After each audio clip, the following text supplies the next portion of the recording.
So yeah, last time well, I say allied with the Ors.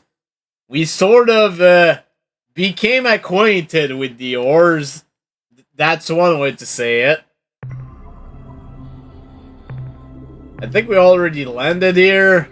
Yeah, there was a bunch of stuff, but I decided to give up on it since it doesn't really matter.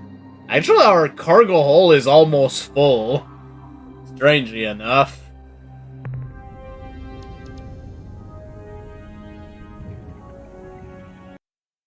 Don't know if there's anything else in this system, but we might as well check since we're here.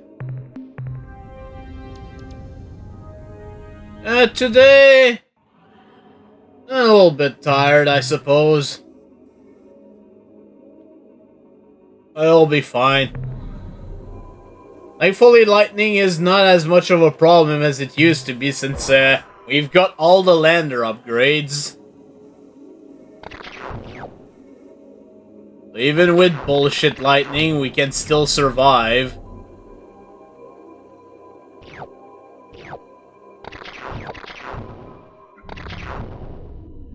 Gonna concentrate on the green and the blue. I'll get these if I have space, which I do. And I'm not landing back here.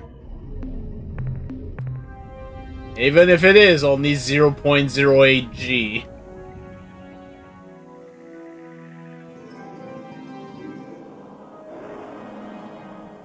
Check out this planet next to the sun.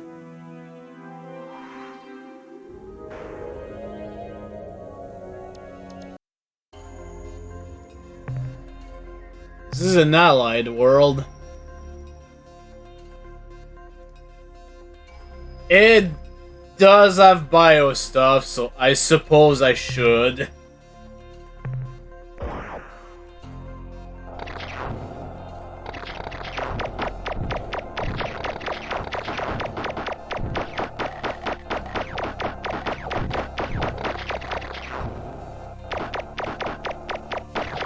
Definitely not landing here for the materials that are down here, because it's red.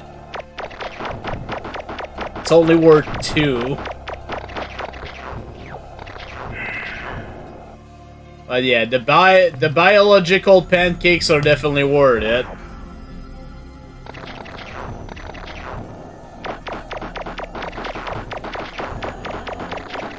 God, they take a million years to die, though.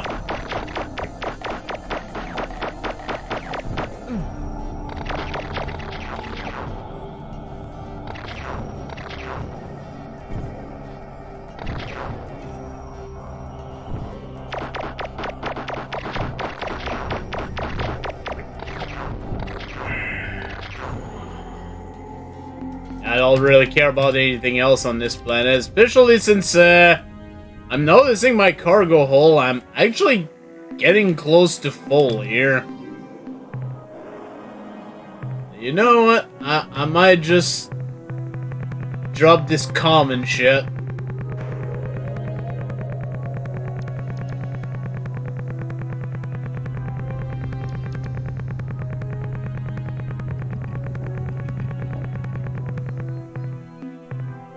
And actually, even the corrosive. Because again, red stuff is not great. Forgetting about that noise. Anyways, I forgot if I did go to this, Alpha Volpicurule. I think I did. But there are other places we can check out. This is Delta Mira. Might as well stop there on the way. My next destination actually is down here. There's the Z-Man star, and there's the Vela star, which, you might have forgotten this, but our main character actually comes from the Vela system. So we might as well go back there and just, tell our people that we're doing fine. Sounds like a good plan.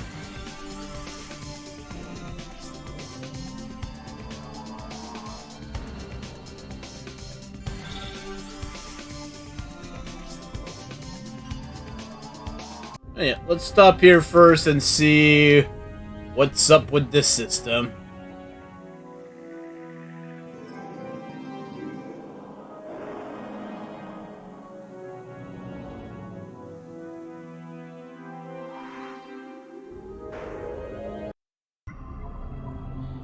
This is a maroon world.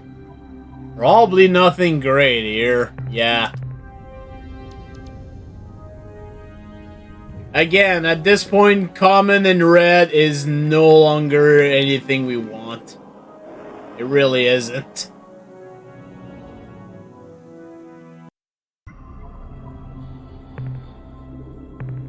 Rondite. Yeah, this is common shit.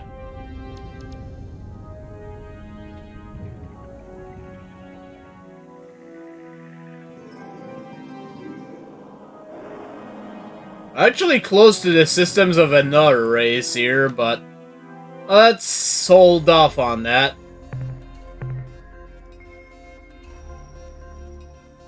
Because I definitely want to start harming myself now. Furry world. Oh, there are biological pancakes down here.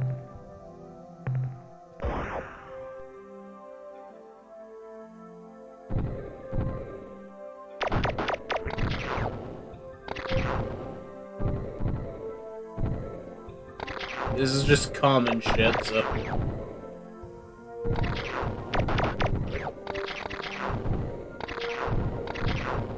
What, the Childeronk?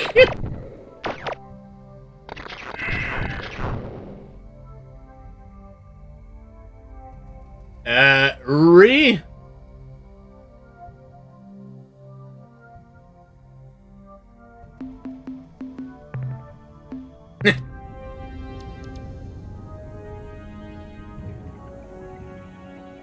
What, biological pancake? It's pancake. Like the thing you eat. Like the thing that, Akechi is, obsessed to it. Ooh. A lot of good stuff here, actually, but it is sort of dangerous.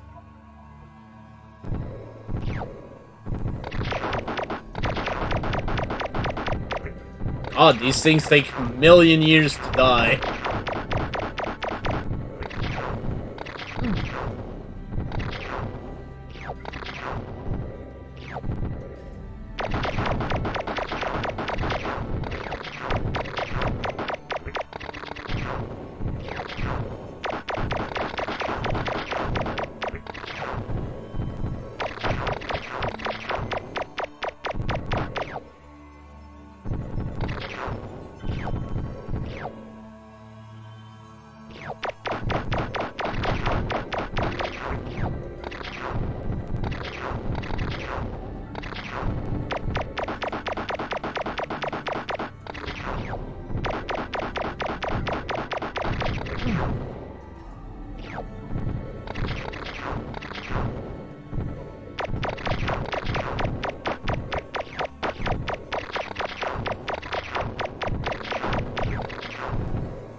Delicious pancakes! Delicious pancakes!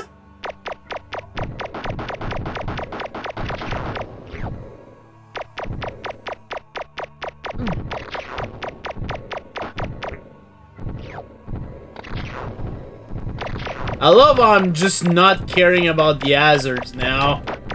Even though you're not foolproof protected, is the thing.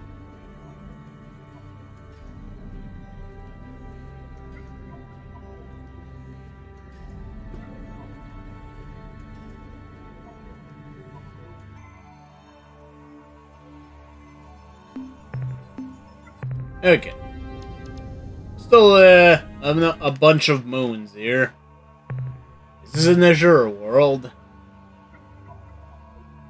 And more bio pancakes.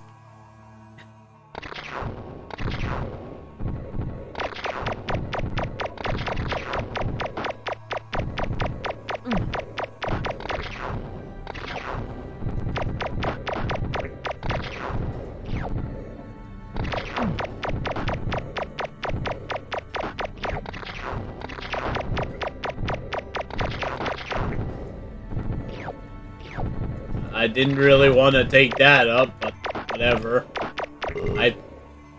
Holy shit! Those things are worth a lot of biological data. I hadn't even noticed.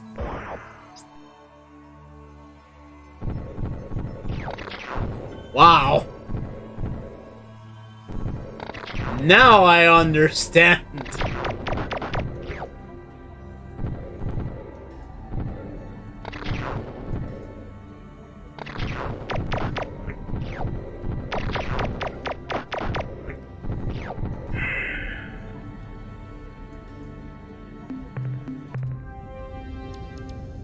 Let's not stop at the gas giant. There's no need. Carbide. I have no reason to stop here.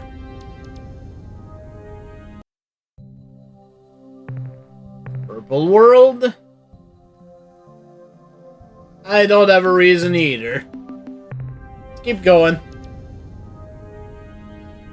That's not carbuncle. Sykes homeworld.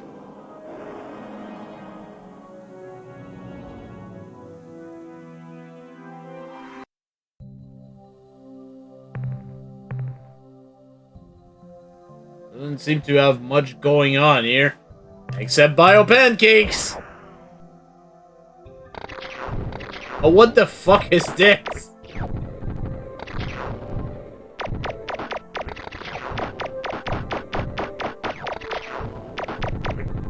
Yeah, screw you, octopus. I can actually defeat you now.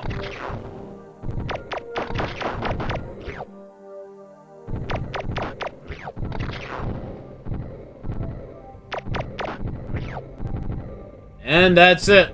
I don't feel like picking that up because I think it's common stuff. Alright, we're done with this.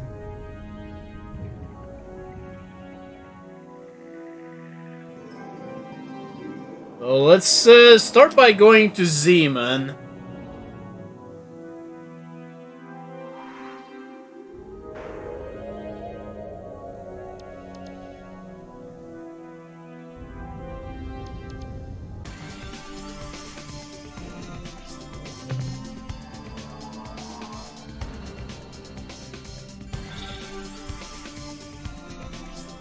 This is a big star, so there might be some Melnorme, too.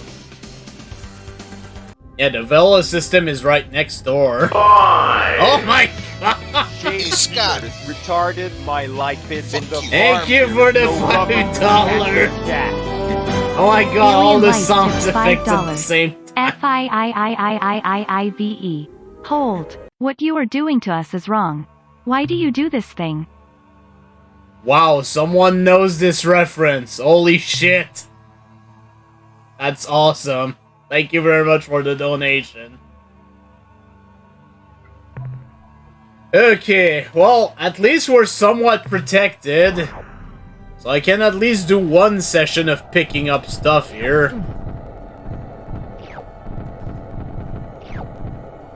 Cause yeah, these things are worth a lot of stuff.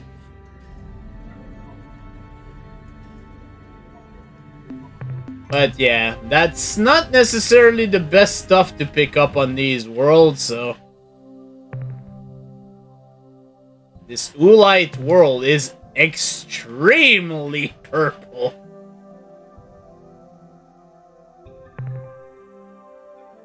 Might be worth it just for the gold stuff, though. Again, it is dangerous, but we are protected somewhat.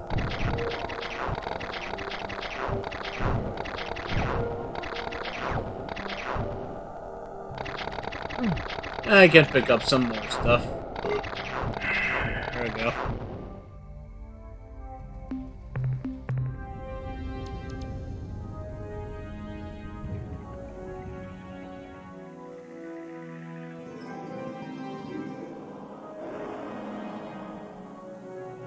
Be fair, the combat in this game is kind of difficult.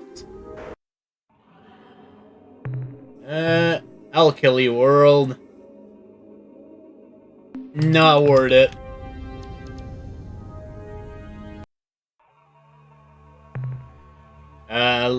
Lentanid world. I could pick up some green stuff, but I think I'll try to concentrate on the pricey stuff. It's not organic. An organic world, there is not anything biological.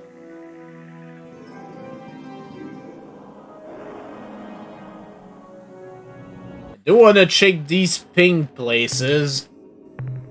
Itrick. Eh. I was hoping for something better. Opalescent. Nothing of interest.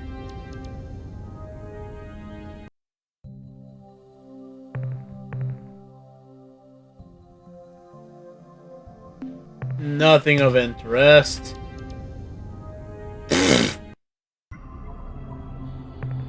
Ooh, treasure world. Those are always interesting.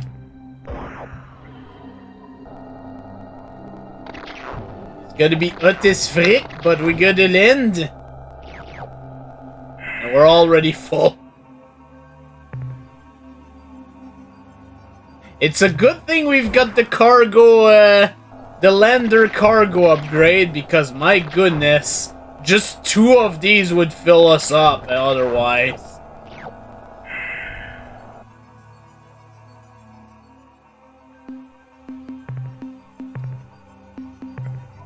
Have 240 space left.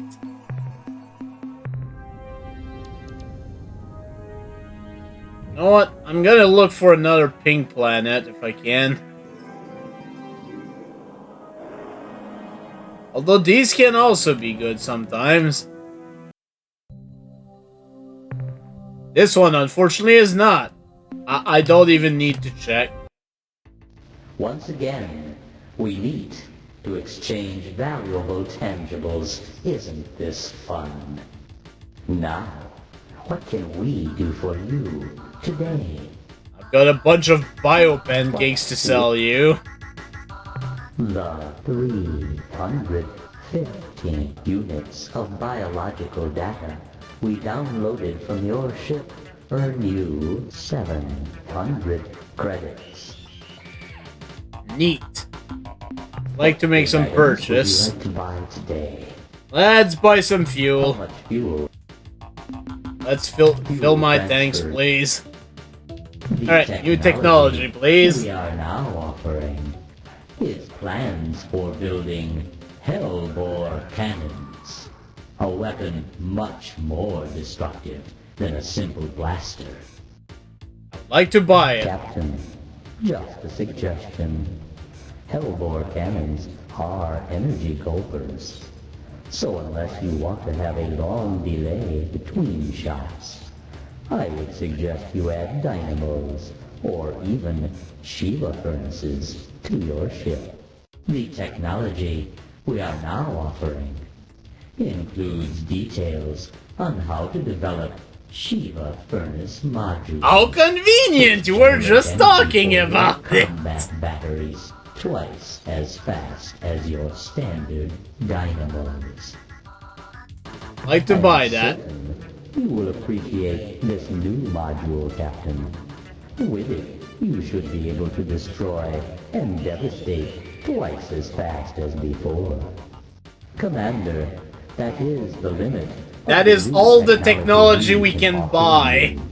If I may say so, You have been an excellent customer. So now we can fully max out our ship as long as we have enough RU. So, let's buy what the Melnormes are actually good in. Let's buy some information. As you know, in our many centuries of star trading, we Melnorme have come to learn much about what happens in our galaxy, both now and in the ancient past. We have also kept records on the diverse alien races in your region of space. We will share this crucial knowledge with you for a fee of 75 credits per informative fact. No refunds. Still, it is good to know about some stuff. But let's ask about the current events. While you probably believe that the Shofixti are extinct, having caused their sun to flare with a device identical to the Utwig super bomb. The Utwig and the Shofixti, huh? There yet exists a chance to resuscitate this meta-marsupial species, though it will not be easy. The problem at hand seems simple. Bring together two Shofixti of different sexes, and the carnal gymnastics proceed. Carnal gymnastics. That's one way to say that. Of the Shofixti, you will have thousands of the creatures in 10 years and millions in 20. Finding a male of the species is easier than fluff. Simply visit the Shofixti's blasted star system at Delta Gorno. Captain Tanaka, or its sibling, Katana, shall greet you on your arrival. A warning. These warriors are old and fly in barely functional ships. If they mistakenly identify you as the enemy, do not return fire. Retreat and try to talk with them on their own level. The females of the species will be more difficult to obtain. Oh my goodness! The only supply Thank you, you're done for the reach, sir. The females Jerk. of the species will be more difficult to obtain. The only supply of such remaining in the galaxy is at Alpha Cherenkov 1. We're actually not too far from there. They're all Zets. Bizarre and beloved menagerie. Fortunately for you, Captain, Zex is considered... Oh, he's a fox. We've heard stuff about the My fox. fellow fox. This is because Zex actually enjoys the presence of human beings. To acquire the Shofixti females, you will have to appease Zex. Or kill him. Well, we know how to find the Shofixti. Now the thing is, we'll need to find a way to get there, though. The Ur-Quan are presently at war with a race called the Korra. They are fighting within a large spherical region of space, centered around the Craterus star group. Although it is probably too early to tell, it would appear that the Korra are winning. That is true, you do have a somewhat of a time limit in this game. And if too much time passes, the black ships and in the middle there, the Korra, they will actually win and start destroying everything. And once they get to Earth, it's game over. You just lose. Anyways. No doubt you are familiar with an alien race called the Umga, who live in the Orionis constellation. Actually, no, but While that's they good are to know. renowned for their potent and often cruel sense of humor, they have outdone themselves in recent years. Specifically, they have used an unusual hyperwave caster to impersonate the Ill-Rat gods Dilgar and Kazon. when the Ur-Rat began tuning in to the voices of their gods on their hyperwave receivers.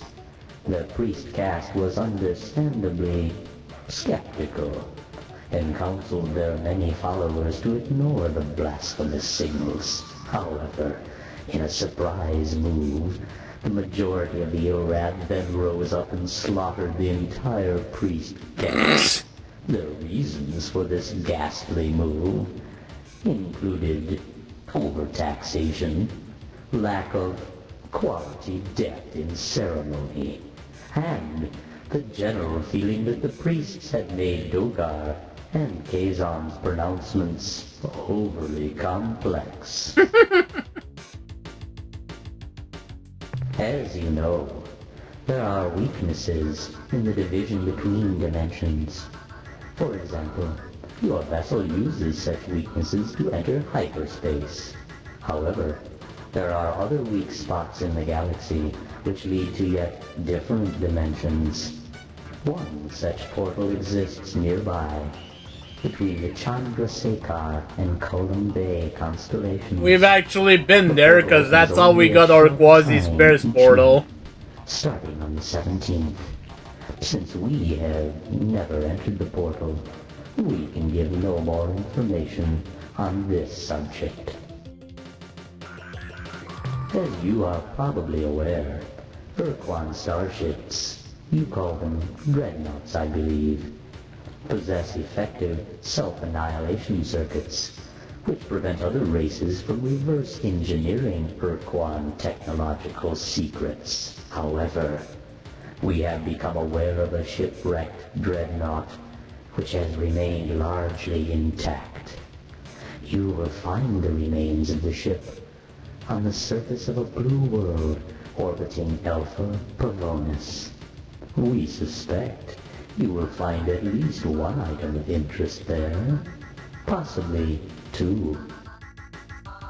We actually did that already. Unfortunately, this purchase requires 13.6 additional credits. Alright, we're done. I shall be leaving now.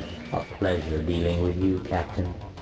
We look forward to your next visit.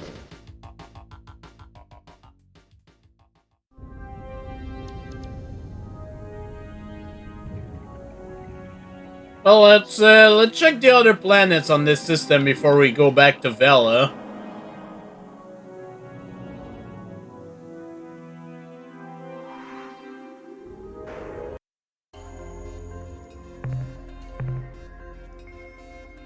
Ooh.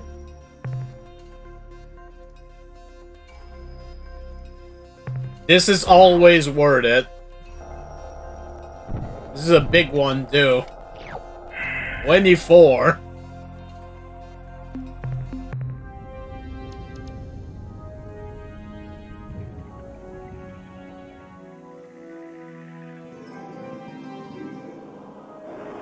I thought that was a planet. Damn it.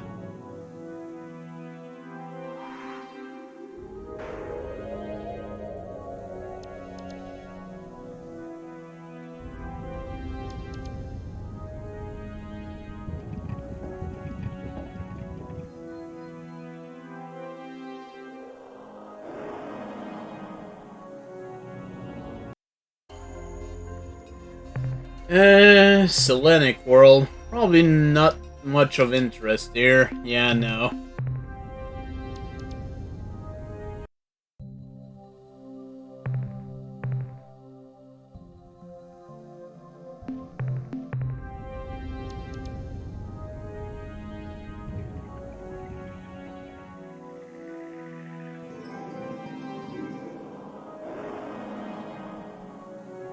Alright, let's go to Vela. Let's go say hi to our people.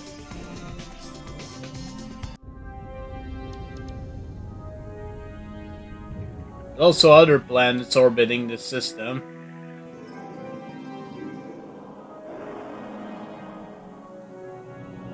Or is this probably the blue one in the middle there?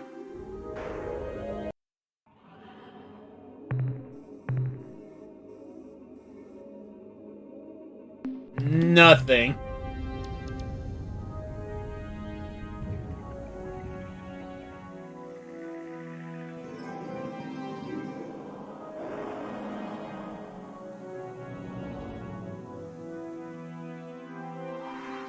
Because there are special types of world that we've barely seen yet. Those are what I'm looking for.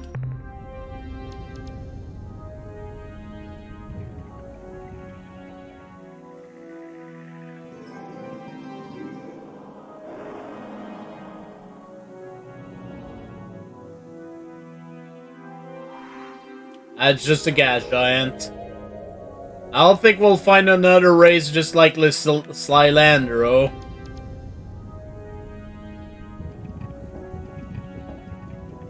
Let's forget about that.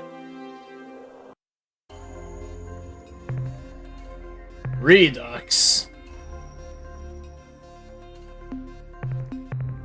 Meh.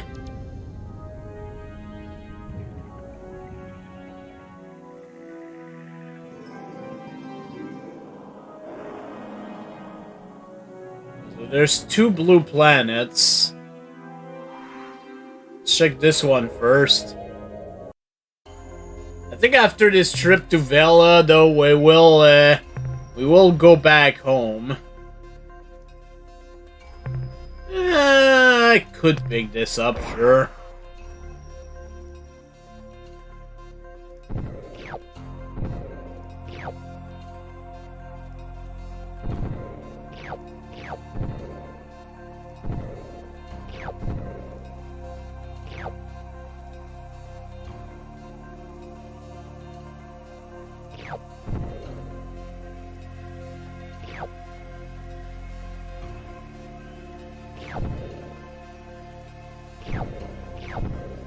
Sure, I'll pick up the common stuff.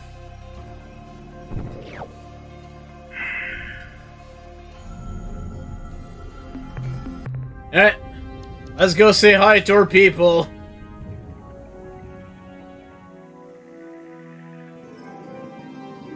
Sure, they've been waiting for us for a long time now. And oh,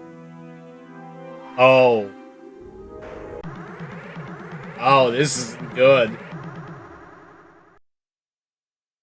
This is not good.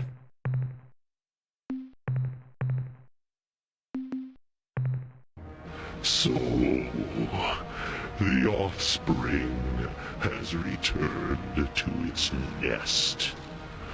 When you left this system, our ship was near enough to detect your translation into hyperspace.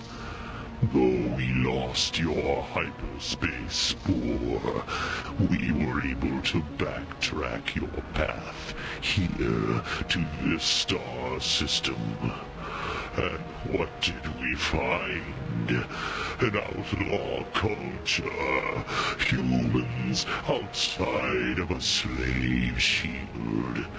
You will note that this oversight has been rectified.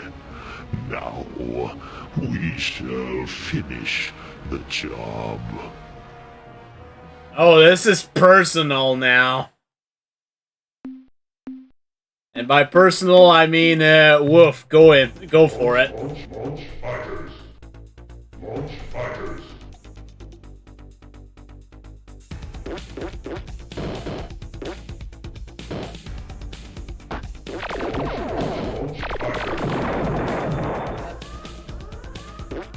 The Dreadnought does hurt quite a bit.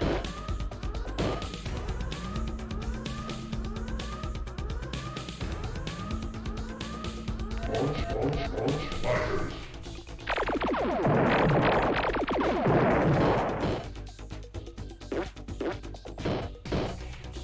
Oof.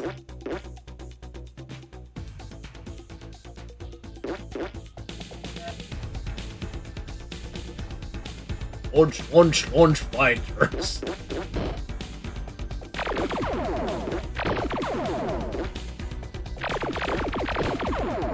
Gotta be careful. Those shots hurt. Yeah, go woof. Vengeance.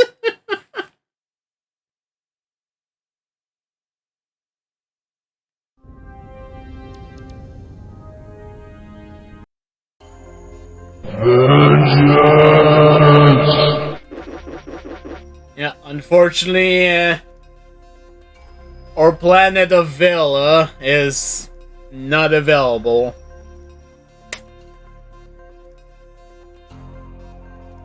Well, this could have gone better.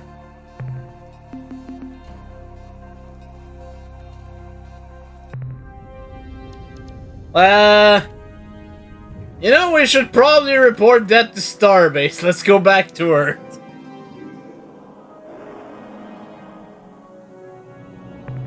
Just curious, because I know it's over here. Okay, it would still cost less fuel to use the quasi-portals. Let's go for it.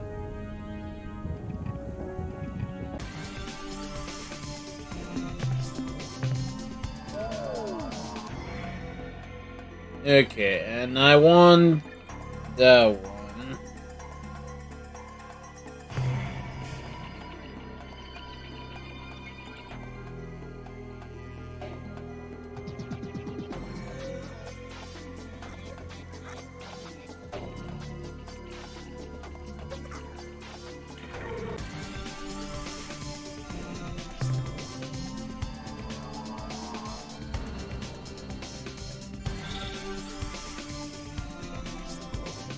Okay, I saved one bit of fuel.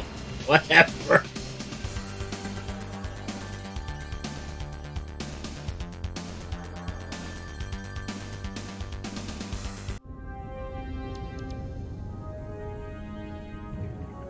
Back we go.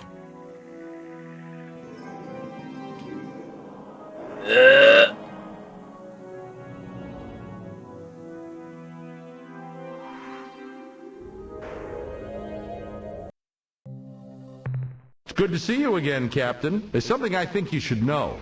We have been invaded by an alien race calling themselves the Urs, though so far the invasion is a friendly one. The fish-like creatures have been stomping around the base in their robotic, walking exoskeletons, which look like combat vac suits if you ask me. Based on the summary reports I've seen on their Nemesis ship design, I have but a single comment. I like it. I'd say we have quite a nasty little surprise in store for the Ur-Quan the next time you tangle with them.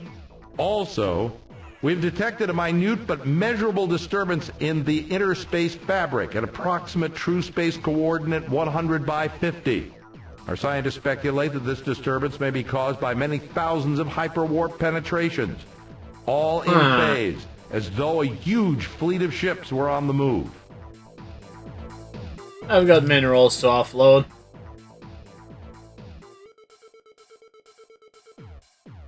Wow, you really hit the mother load this time. Analyze what I've got. Subject hyperwave broadcaster, Umga design. Data, this unit is capable of generating extremely intense hyperwave transmissions, though it is otherwise similar to our own casters. Summary, this thing would be great for practical jokes. You could scream boo from an orc cloud to scare the pants or whatever off of everyone in the system. If you used it in hyperspace, there's no telling who might hear you and come running. The next entry in the analysis is subject to Alo device. Data, whoever the Ta'alo were, they were clever, way past us, probably even beyond the Chen Jesu. As far as I can tell, with all our equipment, this thing is a rock. Just a rock. Nothing but a rock. However, if you feed a current into it, anywhere along its surface, everyone on board this starbase who has Esper potential gets a bad headache. Esper potential. Well, we checked a bit more into that, and when the Ta'alo thing is active, all evidence of Psychon interaction is flatline. Nothing gets through. Summary, if you keep this Ta'alo rock device thing on board your vessel, I'll bet you're immune to any form of psychic attack, or at least mostly immune. That sounds That's the end of our important. scientist report. Return soon, Captain. Okay. Well, we do have to do a few things. Start over here.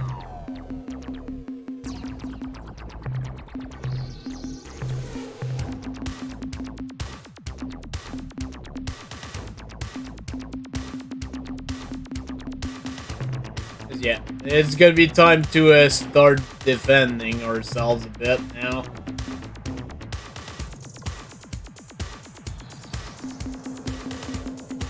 Yeah, it was I said that mostly for story-driven purpose. You can't actually report it.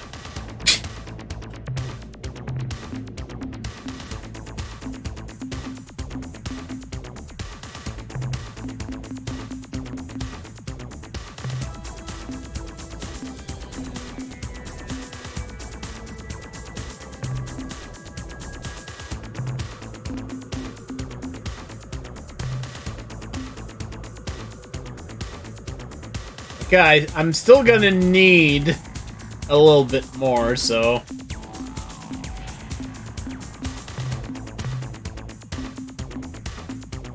I guess for now, we'll get some more of these.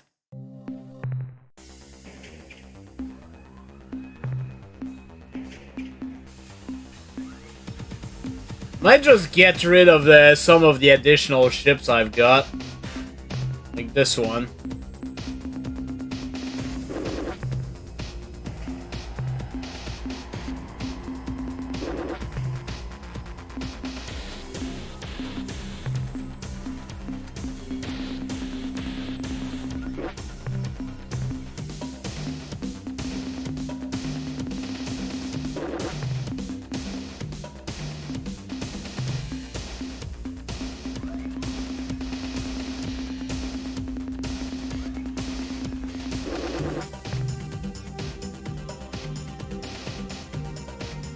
Yeah, we're gonna need some more stuff. Thinking what I want to do next, because we've got a few things to follow up on now.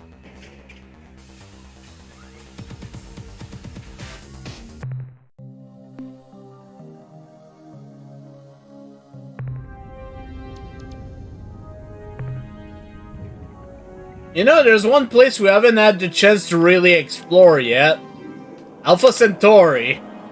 Things were too odd before, but now we can actually drop on there.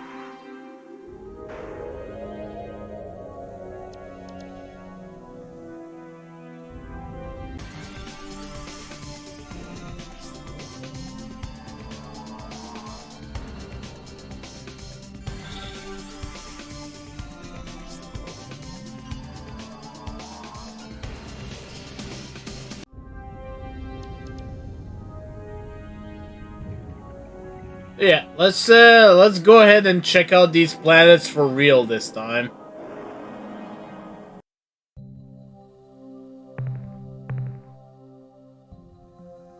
Unfortunately, this is not a good start.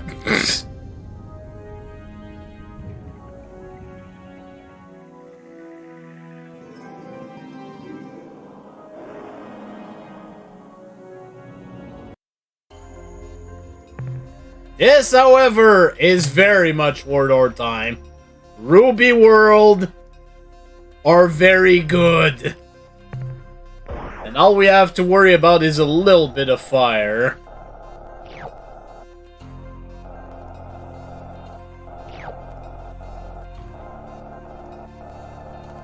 You know what? I'm not even gonna take any chance. I want to maximize this gain.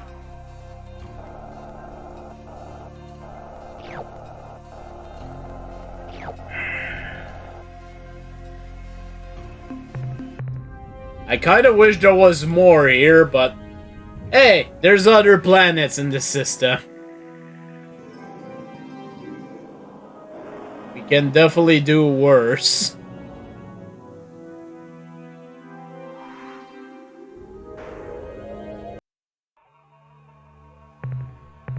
Like, this dust world is probably gonna have much of anything. Super dense. Not worth it.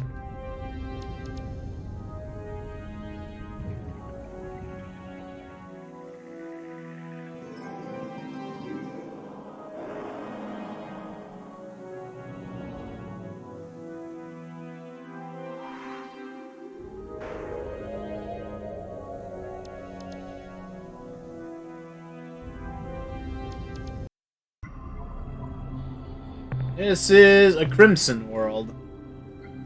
Unfortunately, not too much of interest here.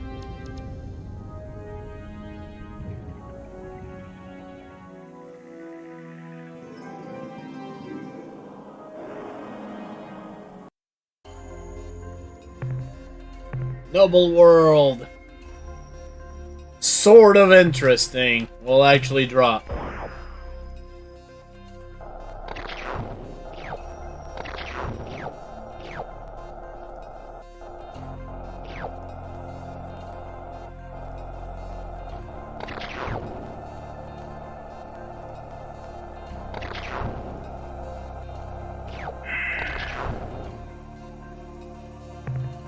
How much is it to drop 0.2? Yeah, sure. It's just 0.2 fuel. Damn it.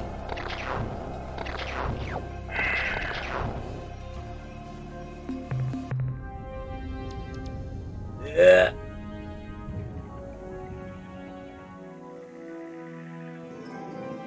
I think there might be another Ruby world in this system.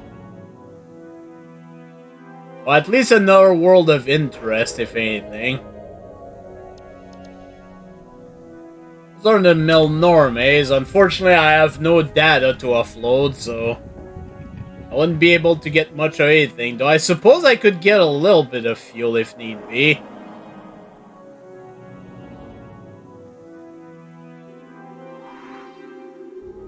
But I don't think that's currently necessary.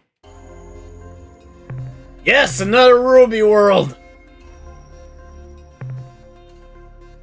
Another one.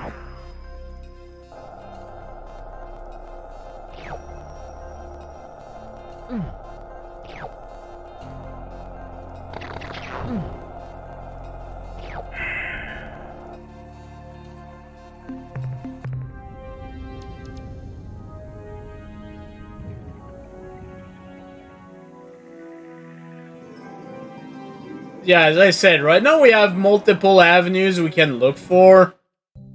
One of them actually might be, looking for those rainbow planets. We found one. There's still so many more.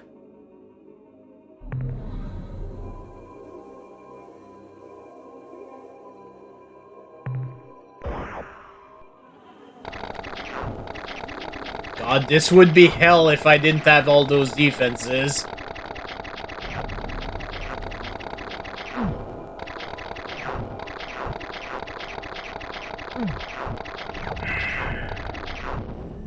And yet I still lost two crew member.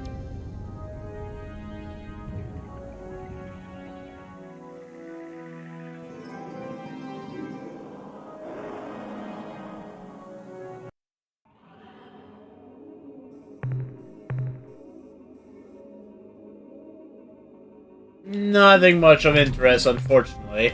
Okay, well, we did find 2 Ruby worlds, so there's that.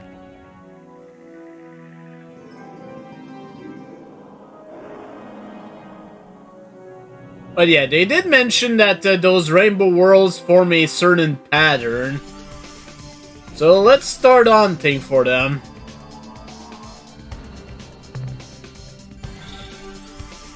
Let's see.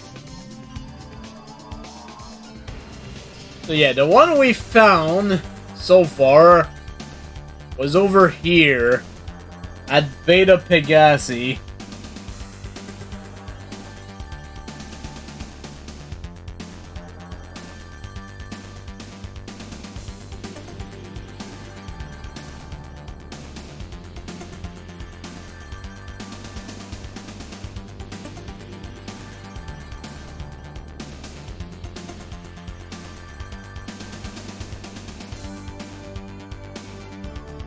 Let me check.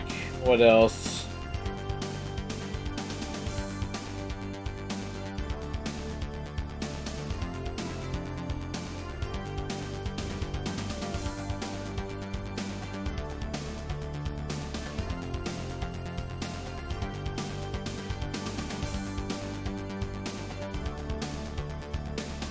Alright, well, let's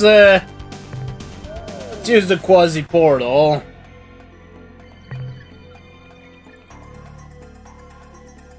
And where do I want to go first?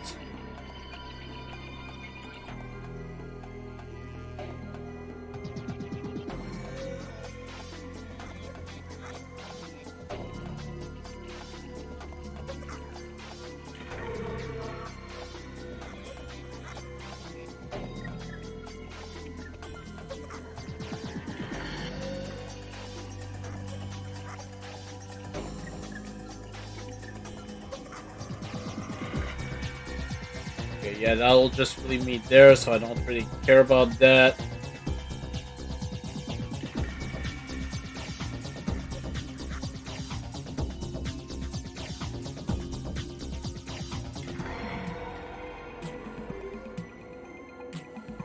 Okay.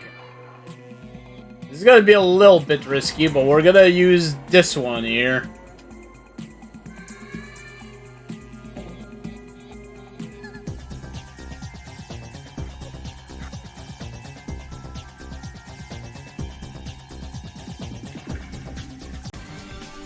And immediately open the star map, because we're right in the middle of Korra and Ur-Quan territory.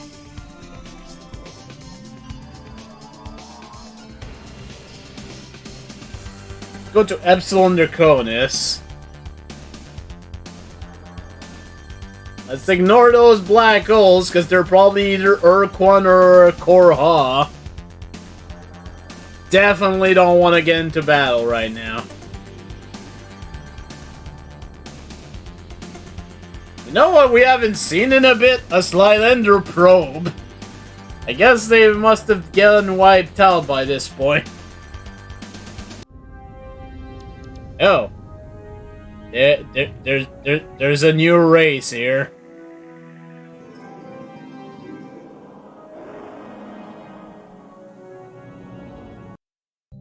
Just try to ignore them.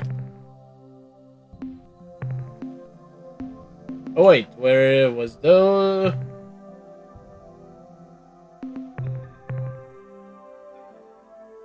Oh yeah, there is biological stuff down there. Fortunately, there's also common stuff.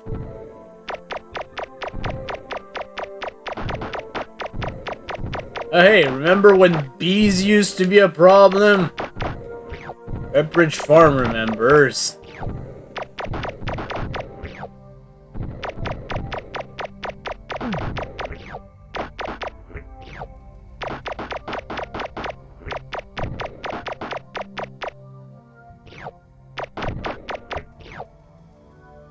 Bees!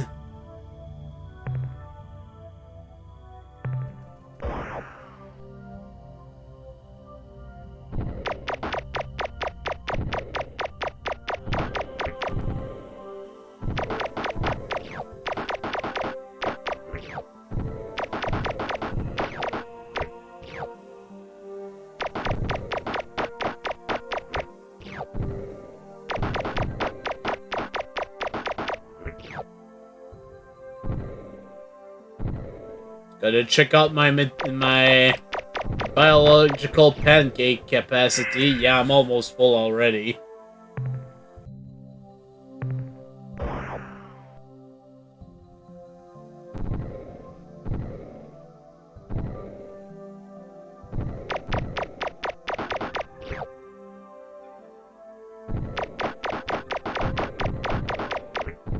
Why, yes, I am gonna continue calling them biological pancakes.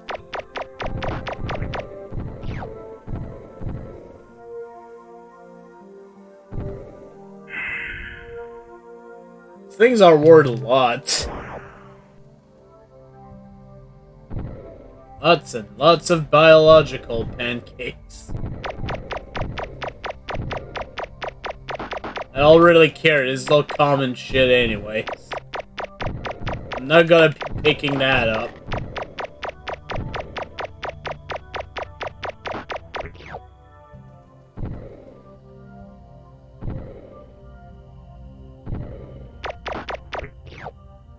Ah, that's only with 2 of these things. Actually 3, but my goodness. I don't want to waste the biological pancakes. Damn it.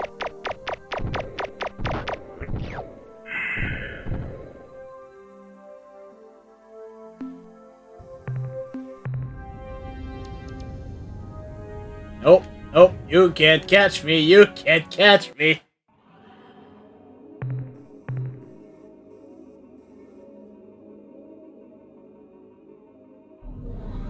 Xenolytic? Interesting.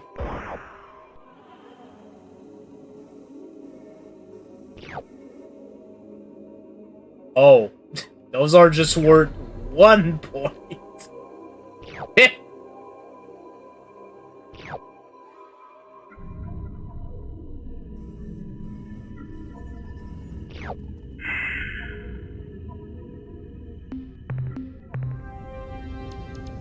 Run! I don't want to talk to you. Oh my god.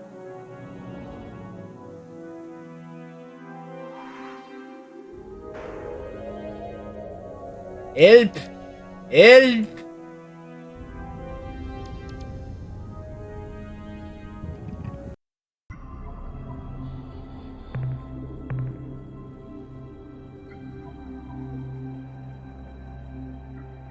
I don't know, considering how close we are to the Ur-Quan, there is a good chance that they're not. Also, this is all gold stuff, so this is worth it.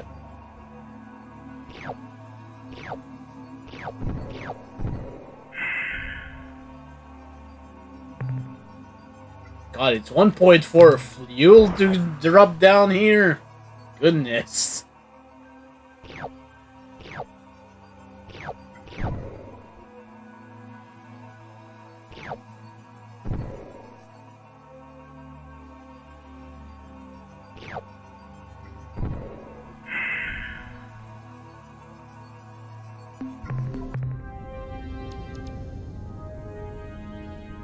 Just lure all of them here.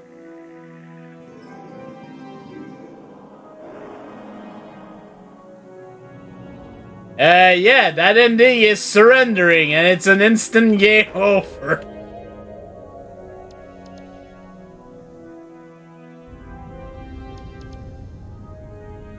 I feel like this is probably the planet we're looking for. There we go, Rainbow Planet.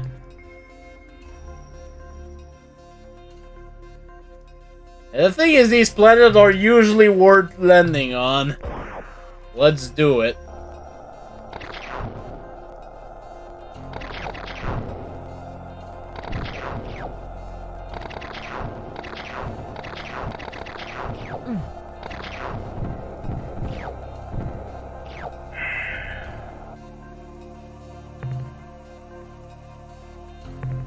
.9 fuel.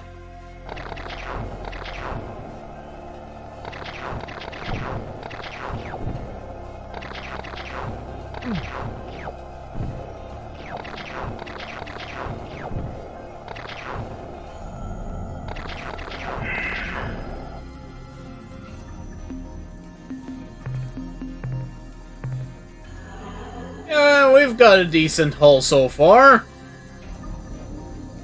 Pretty good.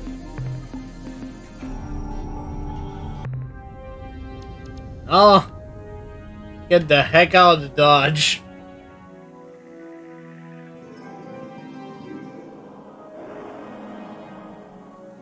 You know what? Fine, let's talk.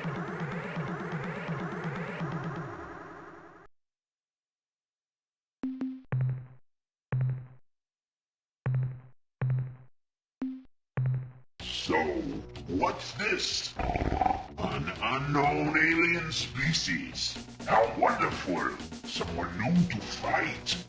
We, the Tradash of Culture 19, famous Ur-Quan combat grounds, know well the value of a good fight. Either you win and prove your superiority, or you lose and are vanquished. If the vanquished is lucky, it may survive to learn an important lesson from its defeat. This is the way of the Tradash. We fight and learn and improve. All other cultural schemes are inferior. This is a proven fact. What have you to say before we begin combat? So, yeah.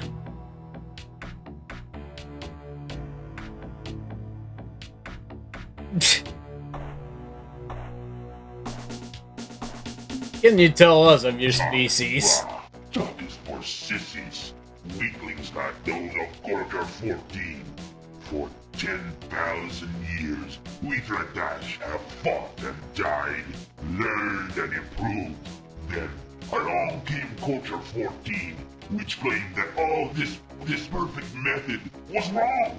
That each time we violently transformed to a new culture, we inevitably blasted ourselves back at least 500 years in development.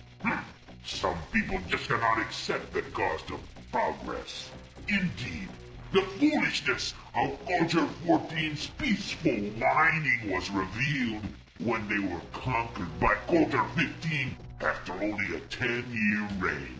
And did the change to Culture 15 set us back 500 years?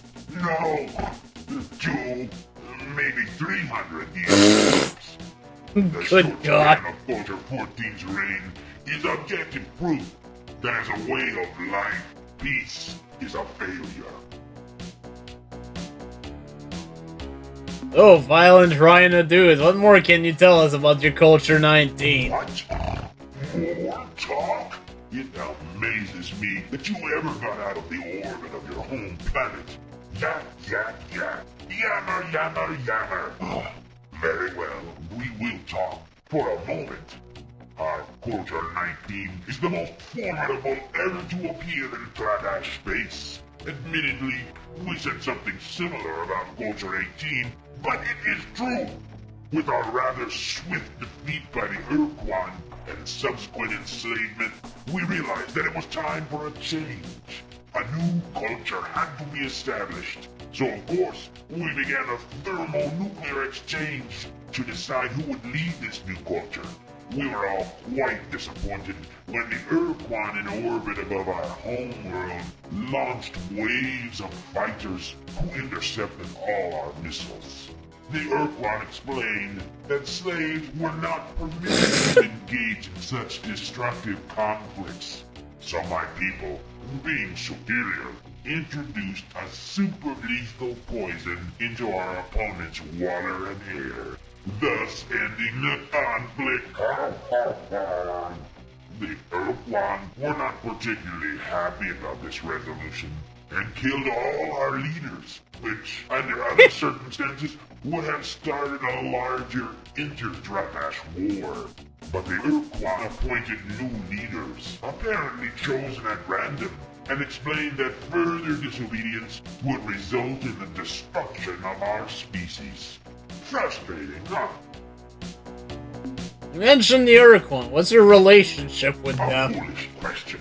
We are their slaves, dolt. What else would we be?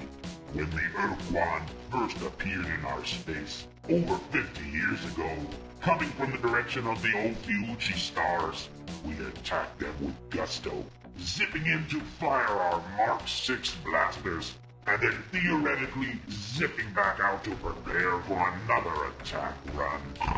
Unfortunately, before we could zip out, our ships were either blasted to smithereens by the Ur-Quan's fusion bolts or were picked apart by the swarms of Ur-Quan fighter vessels.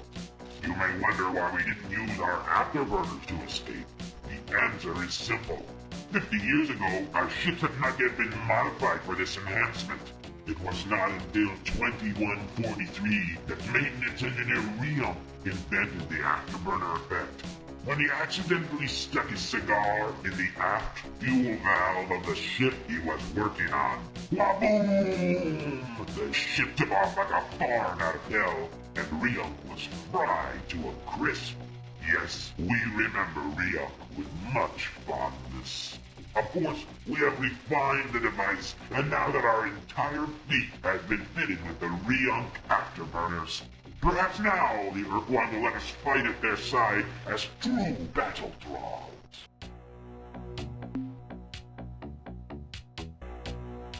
Why didn't you fight against the Alliance, and where are the Ur-Quan? We wanted to. Oh, how we wanted to! After all, we were the first battle thralls the Ur-Quan enslaved in this part of space. We thought we had priority, but the Ur-Quan thought we were too weak to hold our own in the upcoming battles, so they left us here to guard the flank.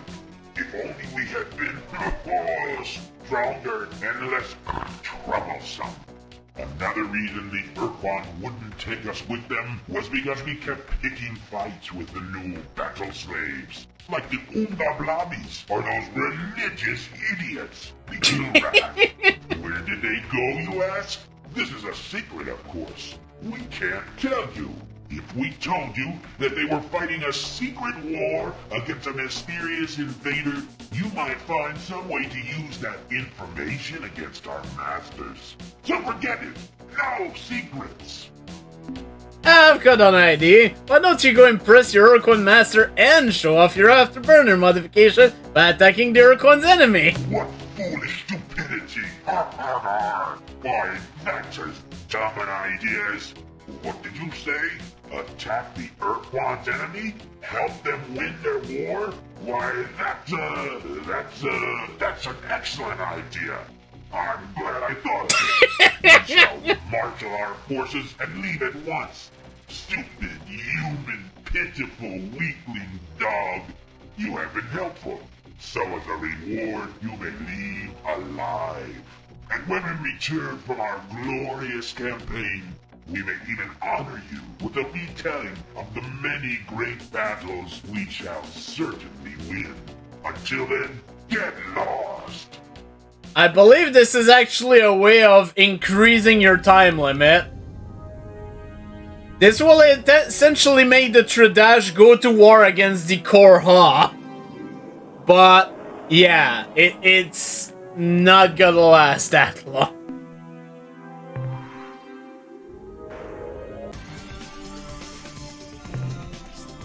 But yeah, we do have the Tradash stuff here. Anyways, let's go find some more of those rainbow worlds. It is the world. It is the rainbow world.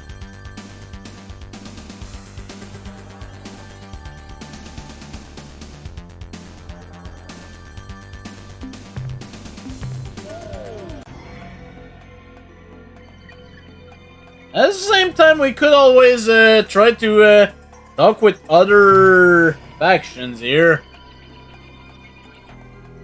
Let's go over here. Yeah.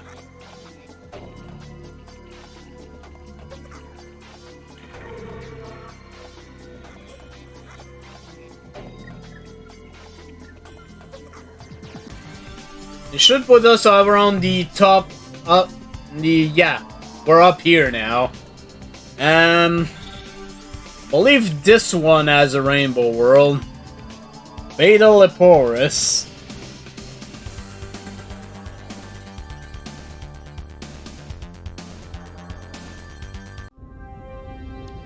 Yep, there is definitely one.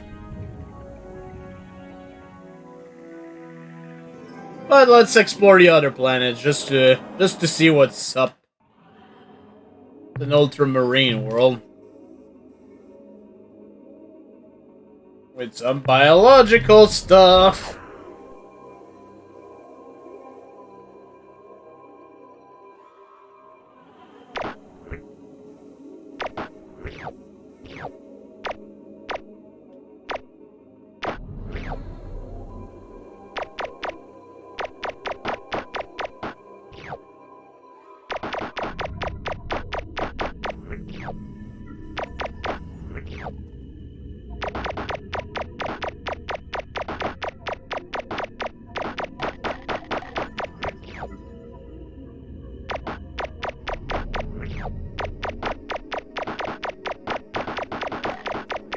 Shooting at these things.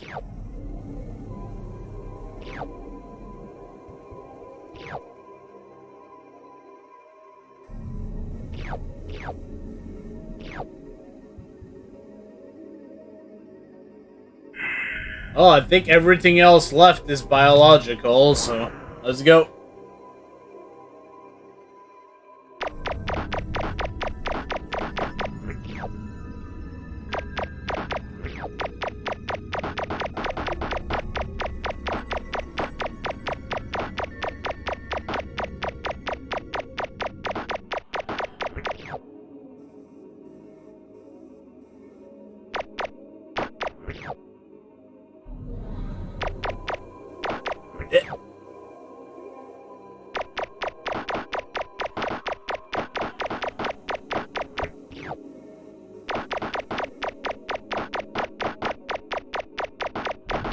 God, these things take so many goddamn shots, though.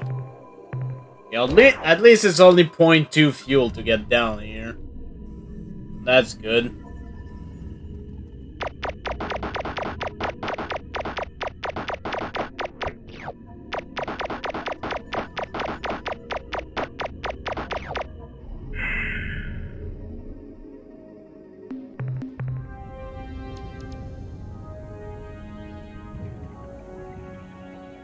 Got to keep checking out the other systems here.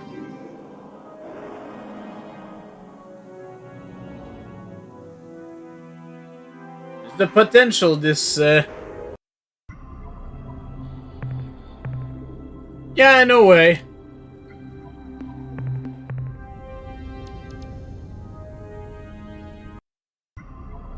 Systems are very cold, though. Minus 223. Somehow there's biological life living at this low temperature.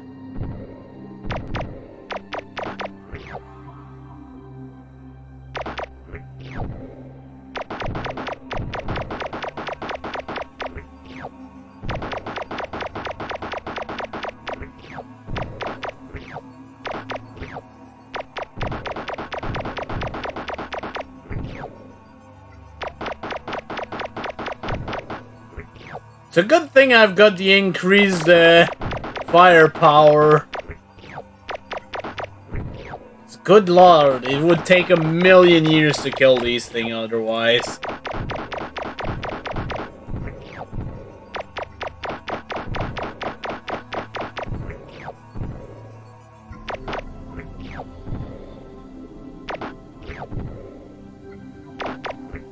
But yeah, we're actually close to 2 different factions here. Although the 2 factions in question are mutually allied to each other. So, yeah. We'll check them out in a bit.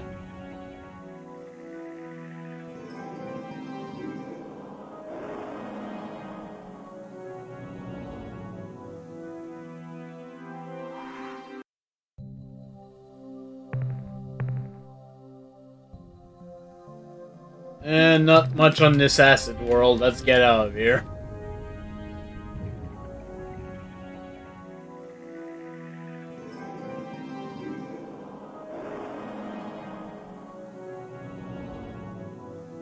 Wait, that's a great idea. I'm glad I came up with it myself. Yeah, sure you did.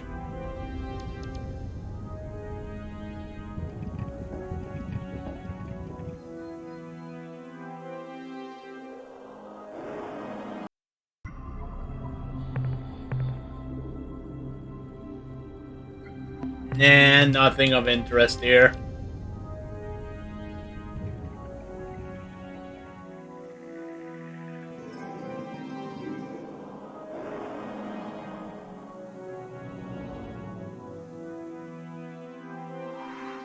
Potentially a pellucid world? Nope, super dense. Nothing of interest, unfortunately. But in the middle there, that should be a rainbow world if my calculations are correct. And unlike the other rainbow world, this one doesn't seem that hot. Yeah, it's actually minus 13. This is the first rainbow world we see where it's not... Oh, that's balls.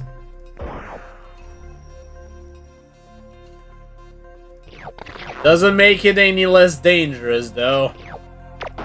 There's also space worms, so, you know. Pick your poison, I guess.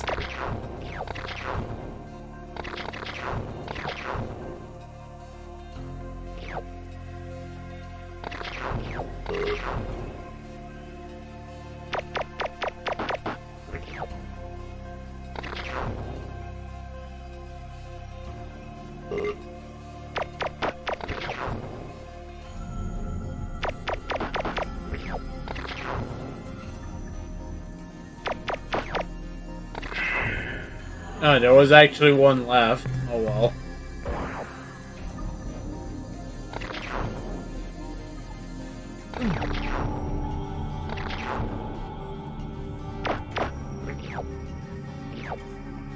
These noble gases, I can't even tell.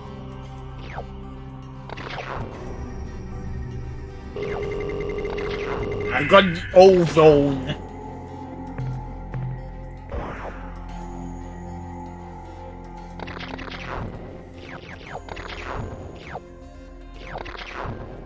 With the ozone.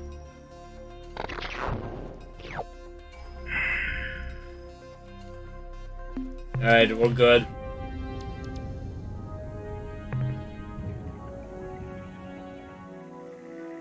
Okay, they want to find the Libre constellation, I believe. Let's go to Gamma Libre. And it's totally not because that's the first one I ended up on. Nope.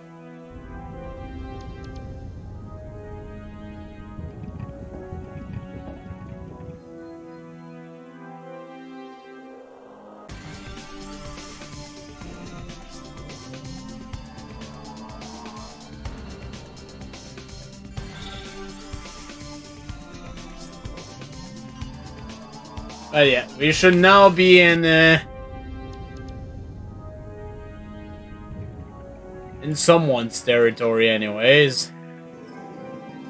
Doesn't look like they're here specifically, though. Azure... Nothing of interest. Infrared. Sort of interesting.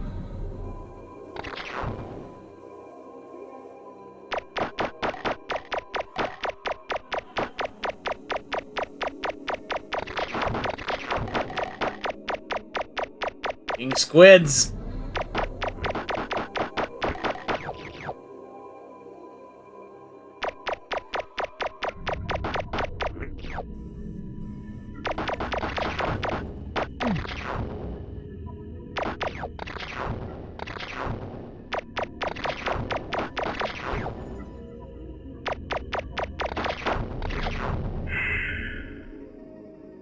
As yeah, the thing is, with a ton of credits, there is actually some sort of exploit you can do. Not that it's gonna matter in this situation right now, but anyways. Yep, they're in the middle of Ur-Quan space now. There's actually, I think, an item we can get in their region of their original region of space, so... Wait a minute. Yeah, the Pekonk are on the move, I just noticed. What the frick? I might have to look that up too. After we're done in this region anyways. Because they're actually close to where they mentioned that the Shofixty remains were. Yeah, I wonder if this is their home system. Yeah, I wonder if this is their home system.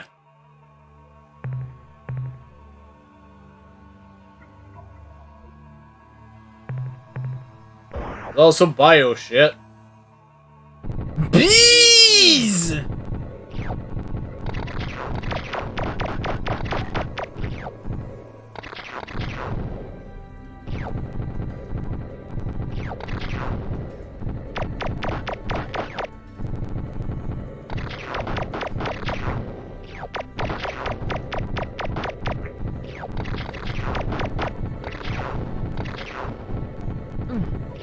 Ow.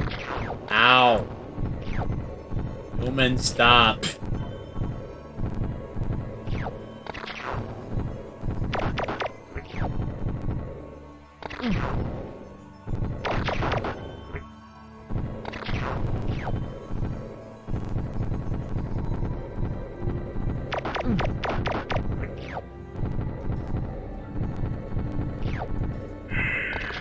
So it would seem. Anyways, not with this one. Greetings, Hello. fellow carbon creatures. May your roots always be well watered.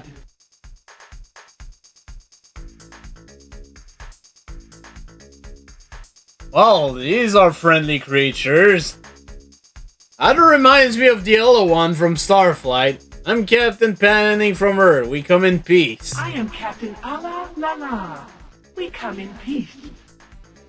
Starship is called the SS Horse. Our starship is called the Tender Shoot. Or the new alliance of free stars from Earth. We are the Supax Utricularia from Earth. You're from Earth? Yeah, are you just copying whatever I say? Oh yes, we apologize for the confusion. Our home world is also called Earth, or more properly, Fleck, which means perfectly good and nutritious dirt. Earth is pretty close, is it not? You copy our speech and mannerism. We learn and we adapt. We are symbionts. Our first step in making friends is always to copy them. This is our idiom. Dimya, how interesting. Please tell us more. Our kind evolved on a beautiful planet, orbiting the wonderfully green-hued star Roots. From the canopy of the great jungle to the shores of the azure seas, our species has flowered and grown well. Early in our evolution, we adapted to exist in symbiosis with other hardier life, both flora and fauna, who supplied us with nutrients, while we supplied them with reproductive assistance.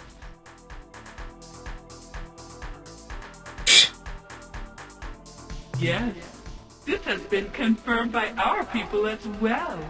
Strange, is it not? Many of our people regard this inconsistency as proof of our divine origin. Oh, this is your neighborhood, huh? Any other sentients nearby? We share this region of space with the Utwig. I've actually heard from the Utwig from the Melnorme, I They believe. have been the foundation around which we have grown our starfaring culture.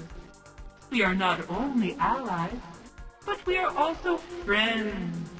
You should go meet with them. They could use some excitement. You see, they are a little depressed and morose right now. Usually they are most festive and fun. Oh dear, what has caused the Utwig such distress? They broke their Ultron. Ultron? What's an Ultron? The Druge, the cruel, salad trading race who sold the device to the Utwig, called the device the Ultron, and claimed that it would give the Utwig superpowers. Unfortunately, the Utwig believed the Druge and bought the Ultron. However, You have not met the device Druge did make yet. the Utwig very happy. Of course, we didn't tell them what we really thought of the Ultron. That they were vapid fools to buy a piece of junk for a planet's ransom. We went along with the falsehood, and in doing so showed our own stupidity. Then, one sad day a few years ago, the Utwig Proctor dropped the Ultron during a particularly energetic and festive ritual. Now the Utwig are morose and depressed. They feel they cannot ever achieve greatness because they lost the powers of the Ultron. They even gave the broken device to us, saying that they couldn't stand the sight of it anymore. We are worried that the Utwig are so depressed that they may use their ultimate weapon. Here, you take the Ultron. Maybe you can do something with it. Do not say the second thing, by the way. It will piss them off and they will start attacking you. Thanks, I think. What do I do with it? We thought that if we could get the Ultron working again, it would cheer them up. So, we tried to figure out how to fix the darn thing. Or at least get some of the flashing bits working again. But for all the Druge's falsehoods, the Ultron is some kind of artifact, and we could not synthesize the necessary replacement parts. Perhaps on your journeys, you will find the elements necessary to repair the Ultron. Then you could give it to the Utwig, and maybe they wouldn't be so depressed. Oh, we've got a mission. Of sorts. Hello, Voyager. May the light always reach your leaves. Where do you think I can find repair materials for this Ultron thing? Perhaps a good place to start would be the Druge, since they were the ones who sold it to the Udwig in the first place. We're off now, see you later. Sunlight and water always fall upon you. By the way, I do believe this is their home world, so you're not gonna be able to land in the middle there.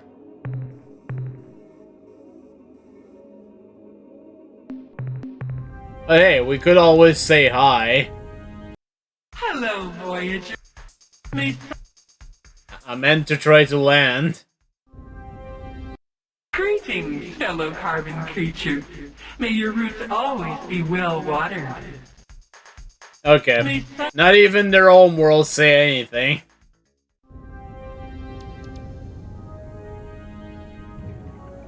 But yeah, my next destination, well, we already see the Otwig's sphere of influence. But I believe it will be Gamma Quarry I want to go to.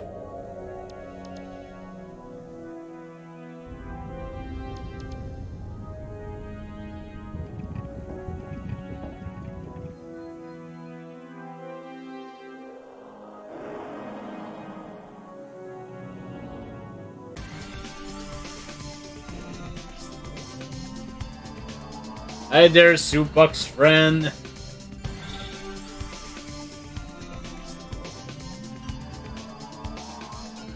Unless it's a Slylander probe. Okay, no, it was probably a Soupbox. If it was a Slylander, you probably would have kept following me. Well, there we go. And yeah, there is definitely one of the rainbow planets here. At the same time, there's a good chance we might encounter them.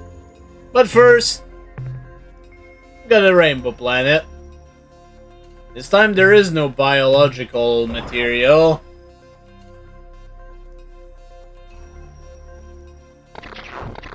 I was about to say, wow, is this the safest rainbow world so far? But no, there is lightning.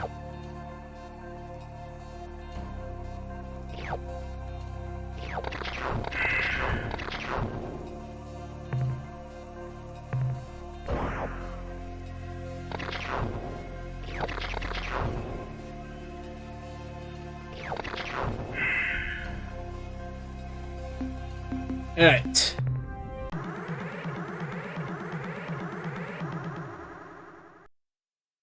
Well, let's go ahead and talk with them. We know this is the Otwig already. I suppose as a courtesy I should extend an appropriate greeting. On behalf of the Otwig Proctors, I truly hope for your sake that your day has been better than ours, although this really isn't saying that much.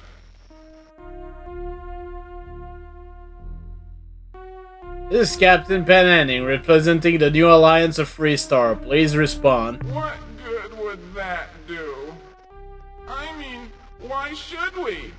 We agonized for hours, wondering if it was a cruel twist of fate or simply a serious case of butterfingery.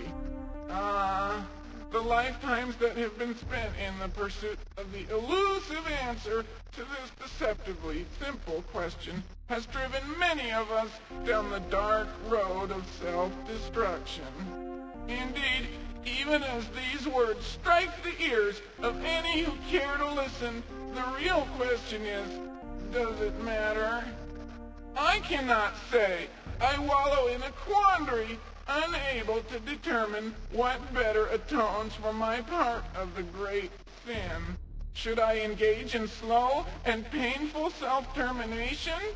Should I commit myself to a long life of painful self-flagellation? Should I throw myself with enthusiastic verve at the problem of collective annihilation? I do not know. Even now, my mind writhes in anguish of indecision, lest the outcome be inadequate. You know, these guys remind me a bit of the Dweeno from Starflight 2. I detect that recent events have not gone your way. Why don't you start at the beginning? Alright, I'll try. But you know, it really doesn't matter. After all, we have a famous bootwig saying, when one loses the reason for existence, one tends to get less motivated. This goes hand in hand with the painfully appropriate credo, we broke it, so we are paying for it. Of course, this isn't really accurate. The situation is so much more hideous. Imagine, if you can, holding within your hands the answer, only to have it taunt you with its former potential. Ah, cruel irony. The loss of the Ultron grieves us all.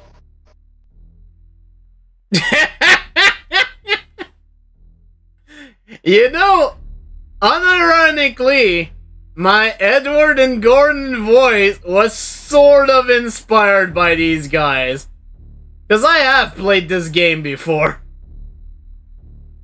Yes, of course, the Ultron. We grieve. How sad. Now, what was it again? Bah! It doesn't matter. Besides being of no concern to you, I find discussion of this matter, well, distasteful. The Ultron was not the only thing which assures total and complete meaning of life for you and I. It is universal. I'm sure that you two are aware of this thing, if only in legend. It granted us all limitless power and knowledge. It has been since, well, rendered inoperative. I would not recommend to show them the Ultron before, That reminds me when my pet dog Splib ran in front of a rock chipper. You are kind. If we could wield the Ultron to resurrect your Splib, we would. But I suddenly am overcome with waves of depression. I must retire now to perform rituals of anguish. Waves of trauma wash across my being even now. I must go. We're probably gonna need to find a bunch of things to repair this thing. In the meantime, I actually want to go to this star system over here, Groombridge. It's kind of on the far side, but there is unfortunately no faster way to get there. Let's just start doing it.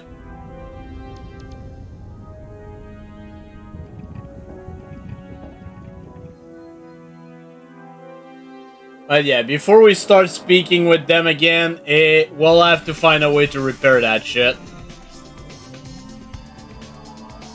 'Cause yeah, according to the soup box, they've been scammed by the Druge.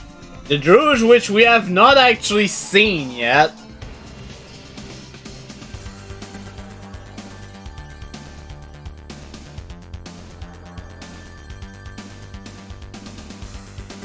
But yeah, at the moment we are currently neutral with the Utwig.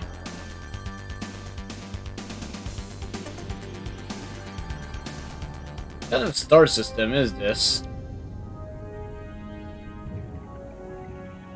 Oh. There's literally one planet and it's a rainbow world. Because yeah, I'm pretty sure this is a rainbow world. Yes indeed. This one is hot as fuck.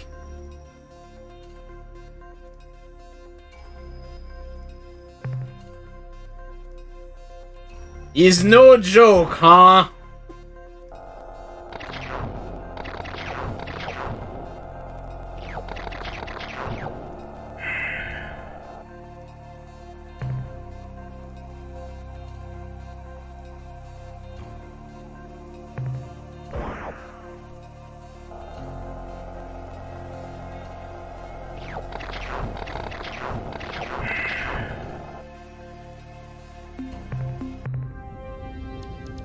Let's just get out of the star system and use the quasi-portal now.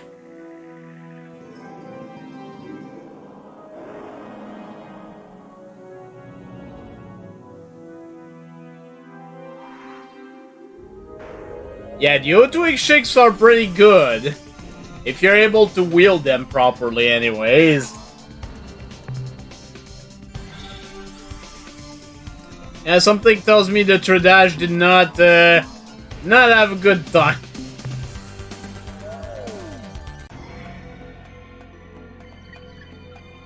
Alright. I'll go over here.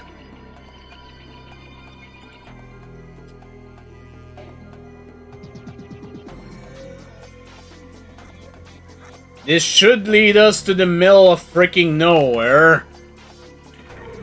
But there's a reason for this. Yeah, they're actually going back to their region of space now. I do believe I want to go to the Andromedae system. I believe it is Alpha Andromedae.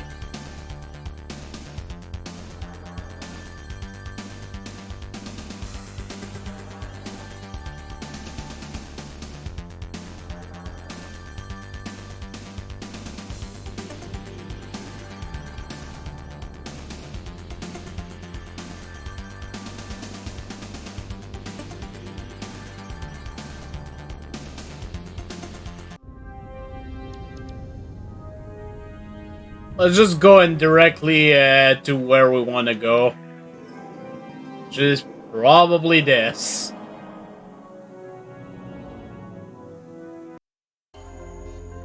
Another one.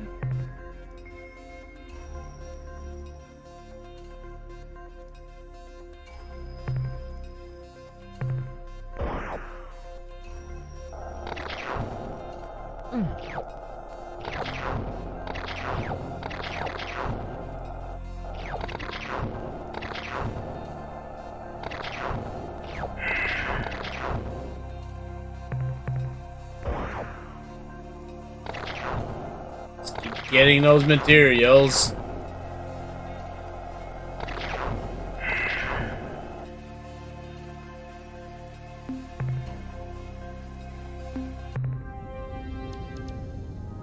Okay, the other place I want to go is over here. The Arcturus system. And I definitely need to go check on those Pekonk.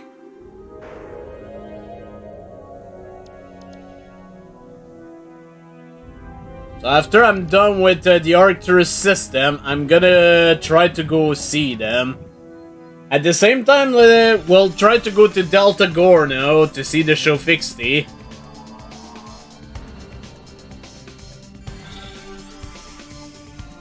From what we understood, they flared their system, but they still had a few of them survive. Not that many.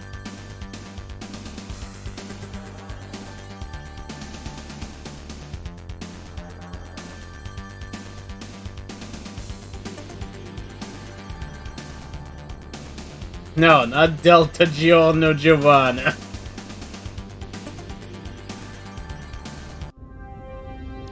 Okay. One of these systems should have something important for us. But let's check them out, just to be on the safe side.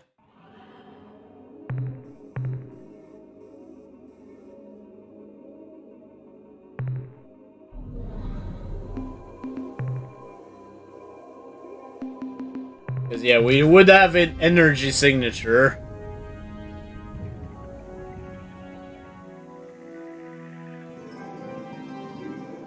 You know what? I should probably check the star closest to the sun.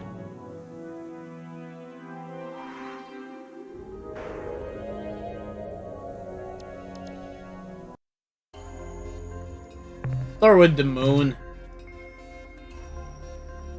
There is actually something on the moon. I want to go to the moon.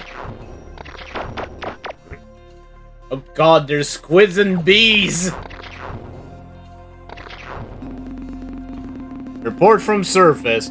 We have found an immensely powerful hyperwave transmitter here on the surface of this moon. It is sending a strong hyperwave signal outward into the unexplored anti-spinward region of the galaxy. Since the equipment is extremely valuable and we have found no sign of any intelligent life on this moon, we have decided to disassemble the transmitter and bring it back to the ship. End of report.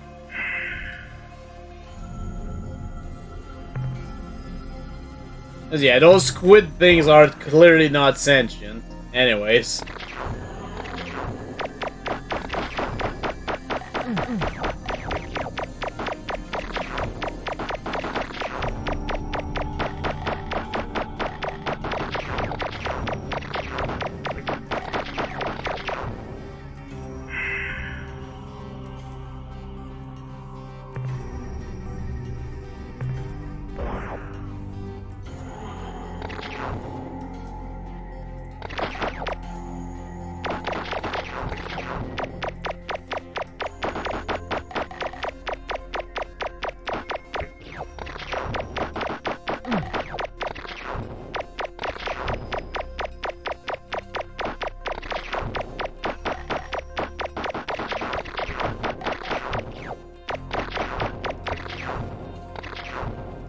Yeah, there is an exploit I will definitely make use of as soon as I can.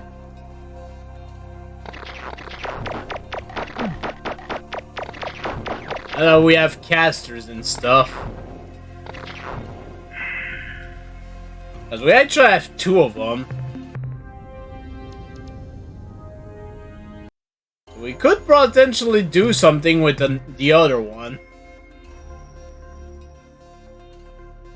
There's a bunch of energy signature down here. Report from surface. These ruins seems to be the remnant of a civilization which calls itself the Burvixies. All their cities have been reduced to radioactive slag by some form of energy weapon, similar to the Ur-Quan's fusion blaster. From evidence we have gathered here, we can conclude that this entire civilization was destroyed from orbit sometime in the last 8 to 12 Earth years. There are no survivors. End of report. And there's more squids!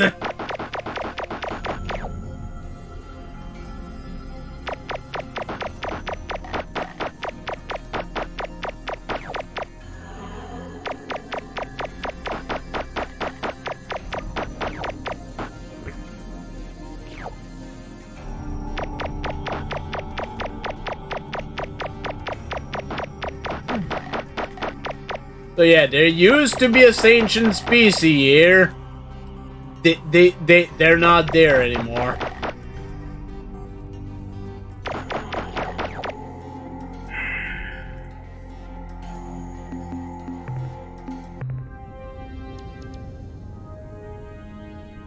Alright, let's go back into orbit and, well, not into orbit, into hyperspace and use the quasi-portal.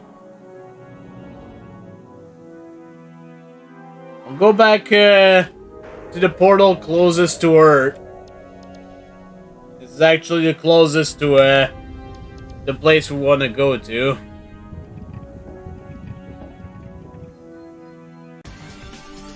There's something else we could do at the same time, but let me just do this.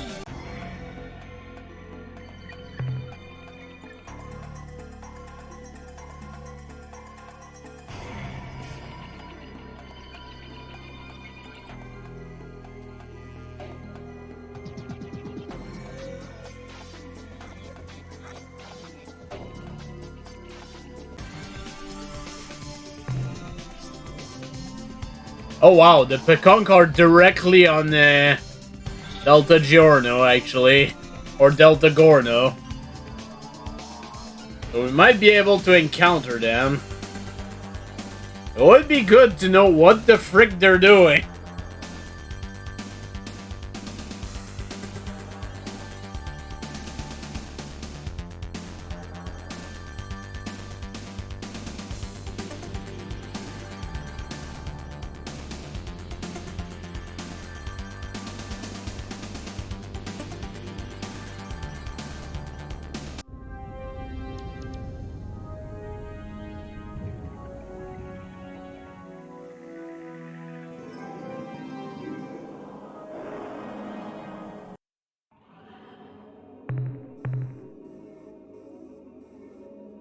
This system has seen better days, that's for sure.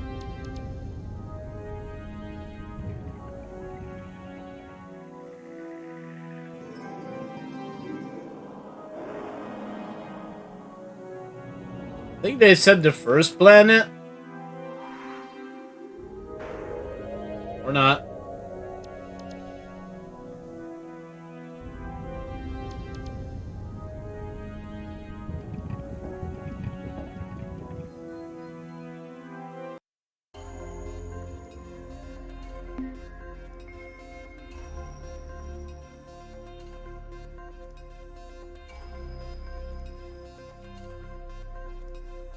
This is the right star system, right?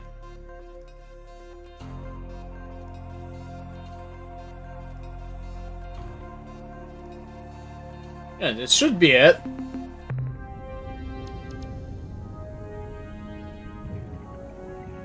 Oh, let's check, oh, there he is. That is not a ship we have seen yet. We're definitely gonna want to, talk, and, do not fight him. Attention, huge Aryan vessel! Though most of my sensory instruments are malfunctioning, my mass indicator shows the huge size of your vessel, revealing you are none other than a disgusting Ur-Quan slime wad. I am the glorious Sophisti warrior Tanaka. You killed my father, my mother, my many brothers, all 6 of my sisters. In fact, my entire species. Prepare to die!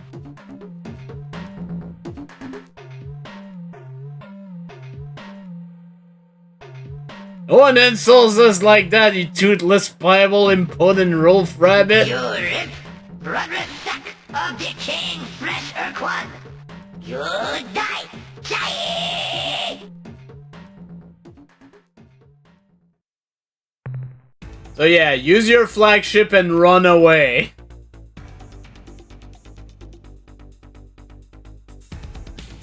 He's alone on that ship. He is not a danger. Ah, so the cowardly slug spawn has returned.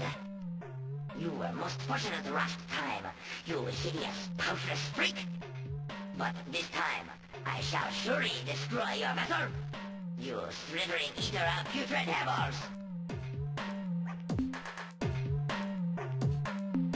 The mighty words for dripping snot-rotted little furball. I will hang your withered reproductive organs from my posterior monitor.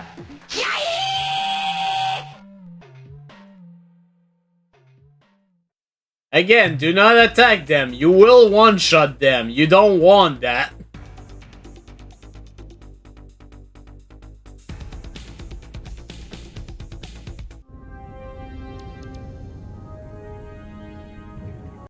I see you're back for even more humiliation. You flatulent Ur-Quan puss cup.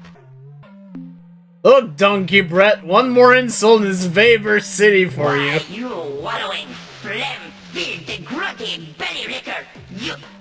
Hey, Ur-Quan never insulted me before. Who did you say you were?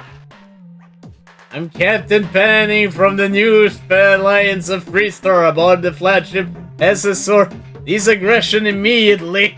Oh, I am sorriest. I must be reprimanded. When we report back to Star Control, suddenly your words ring in my ears. Captain, is this true? Have the Ur-Quan been destroyed? Has the ultimate sacrifice of my people resulted in freedom for the Alliance?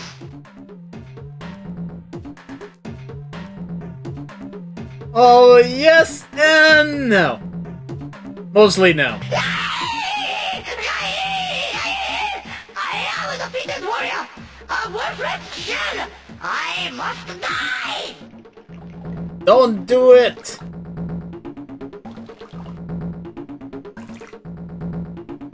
We still have much to live for. Like what? My race is dead. My word is an Aerith rock. And I've seen all my sunroms at least 100 times. My life is over. I have already picked up a nice asteroid to smash into, so if you don't mind, I'll just go and kill myself. Unless you want to annihilate me yourself.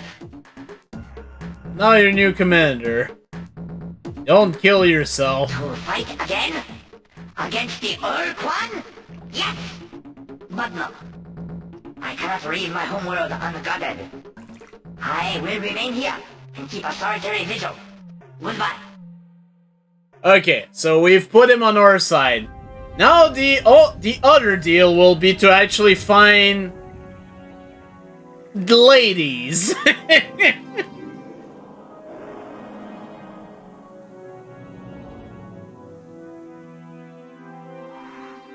We need to find Lady Showfixty. Okay, Piconk, what's the deal? We have decided that our Ur-Quan siblings are in need of our love and good counsel. We have waited far too long to return home and heal the wound that has kept our race apart these many centuries. When we arrive in the Serpentis constellation, we will greet our Ur-Quan brethren with warm hugs of affection, which, I am sure, shall be returned in kind. Considering what we've heard...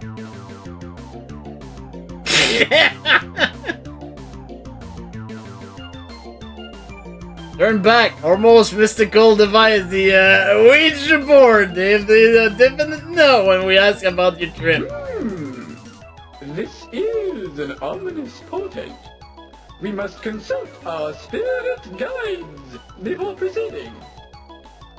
Unfortunately, we will have to return home to do this properly. Thank you for your concern. Okay, so we've saved the Pekong for at least a little bit. I need to go back home. Do I have enough fuel to make the trip back? I do.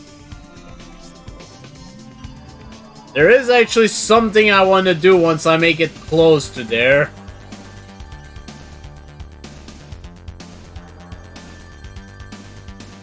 And it's to do the exploit that I was talking about.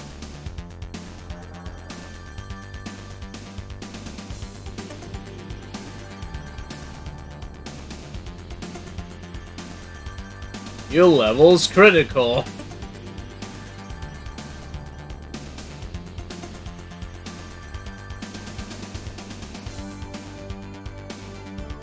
Okay, manifest device. Let's use one of the caster. Let's go with the caster.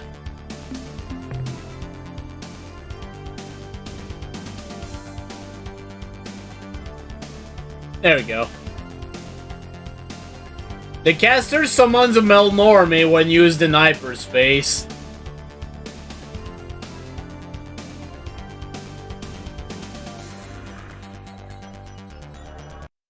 Your arrival was predicted by our soul crystal's vibrations.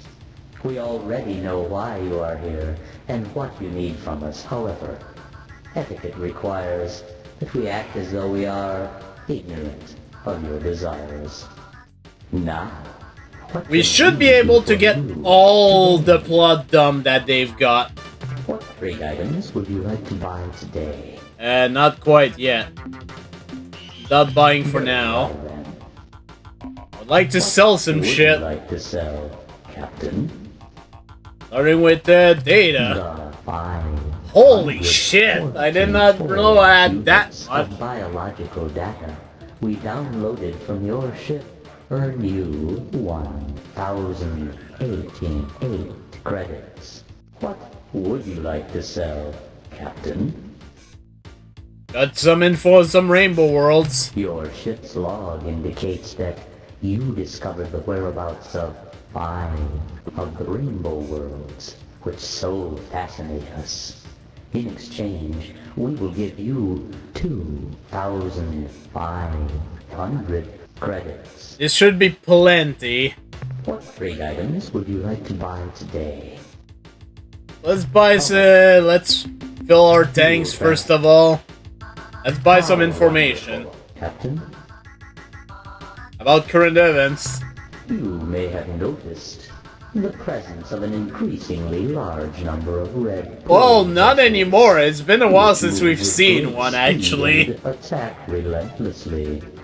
We are sorry to say that this is our catalog item 2418B. Do not blame us. We are not responsible for this violent folly. The product is not being used in a correct manner. Should you wish to confront the actual wrongdoers, we suggest you search the planets in Beta Corby for the probe's owners. So yeah, if you ask for this information from the Melnorme, they outright tell you where the Slylander are. Not more than 50 years ago, the Druge were informed by the now extinct Pervixies race of a powerful alien nation called the Utwig. And they are indeed powerful. Were pleasant, sophisticated creatures, but they were also terminally depressed and often spoke about ending their lives by activating a super weapon, some kind of gigantic bomb, which they had found on one of their worlds. Zeta Hyades 6B, I think it was. The Druge recognized the description of the bomb as a precursor planetarium tool, which indeed was an explosive device of unrivaled power, and they set out to make it their own. Though the revolting, criminal, insidious Druge rarely leave their sphere of influence, it encompasses Algol, Almagest, and the Persei stars. They made a special trip. Well, we know where the Druge are now. The Ur-Quan constellation, where they made contact with the Utwig. There is a device commonly known as the Ur-Quan. Is it now in your possession? Ah, I see. The Druge sold this device to the Utwig, explaining that it was a precursor personal magnifier, which would enrich the lives of their entire culture in too many ways to describe specifically. The Utwig, I am sorry to say, fell for the Druge's foul ruse and snapped up the Ur-Quan immediately. Fortunately for us all, the Utwig did not pay the Druge's requested price, the super bomb, and instead gave them a collection of historical oddments and genuine artifacts, which to this day the Druge are trying to unload on unwary buyers. The Utwig, who live in the Aquarii constellation, have grown... Maybe we'll get some information on where to get the thing we need for the Ur-Quan. By the felonious Druge. As a consequence, they are morose and melancholic, and will probably be unwilling to help you fight the Ur-Quan. If you wish to gain them as allies, we recommend that you acquire the broken Ur-Quan, which we've got, as if it ever worked, and find some suitable replacement parts. Our information indicates that you could find these items in 3 different places. A rosy sphere at the Druge trade world, an aqua helix somewhere in Thredash space, and a clear spindle, which is currently in the possession of the Picard. We've got one of these 3 items. That was the last current event we have for sale. Okay, that's good to know. The Zakvatpik are a friendly co-op of 3 alien species, all native to the same world. They are presently suffering severe collateral damage from the ritual combat between the Ur-Quan and the Korra. While this is unfortunate for the Zakvatpik, they have been forced to abandon many of their worlds, This close proximity to the Ur-Quan war will give them insights into the conflict, which will be of great use to you.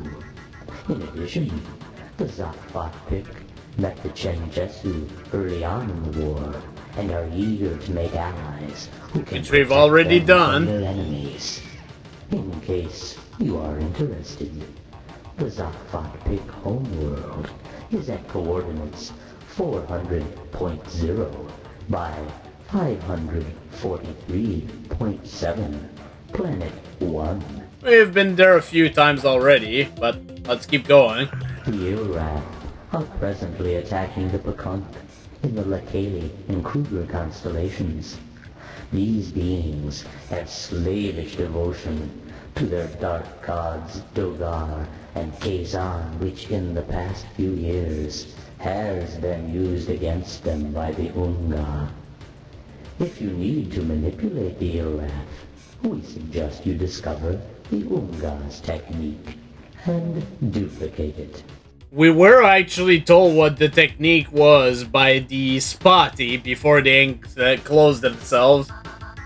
We will make use of that caster in due time. The Pecanque are a mystical offshoot of the Yehat species, who left their bird brothers long ago to found a peaceful enclave in the Kruger and Geitless stars.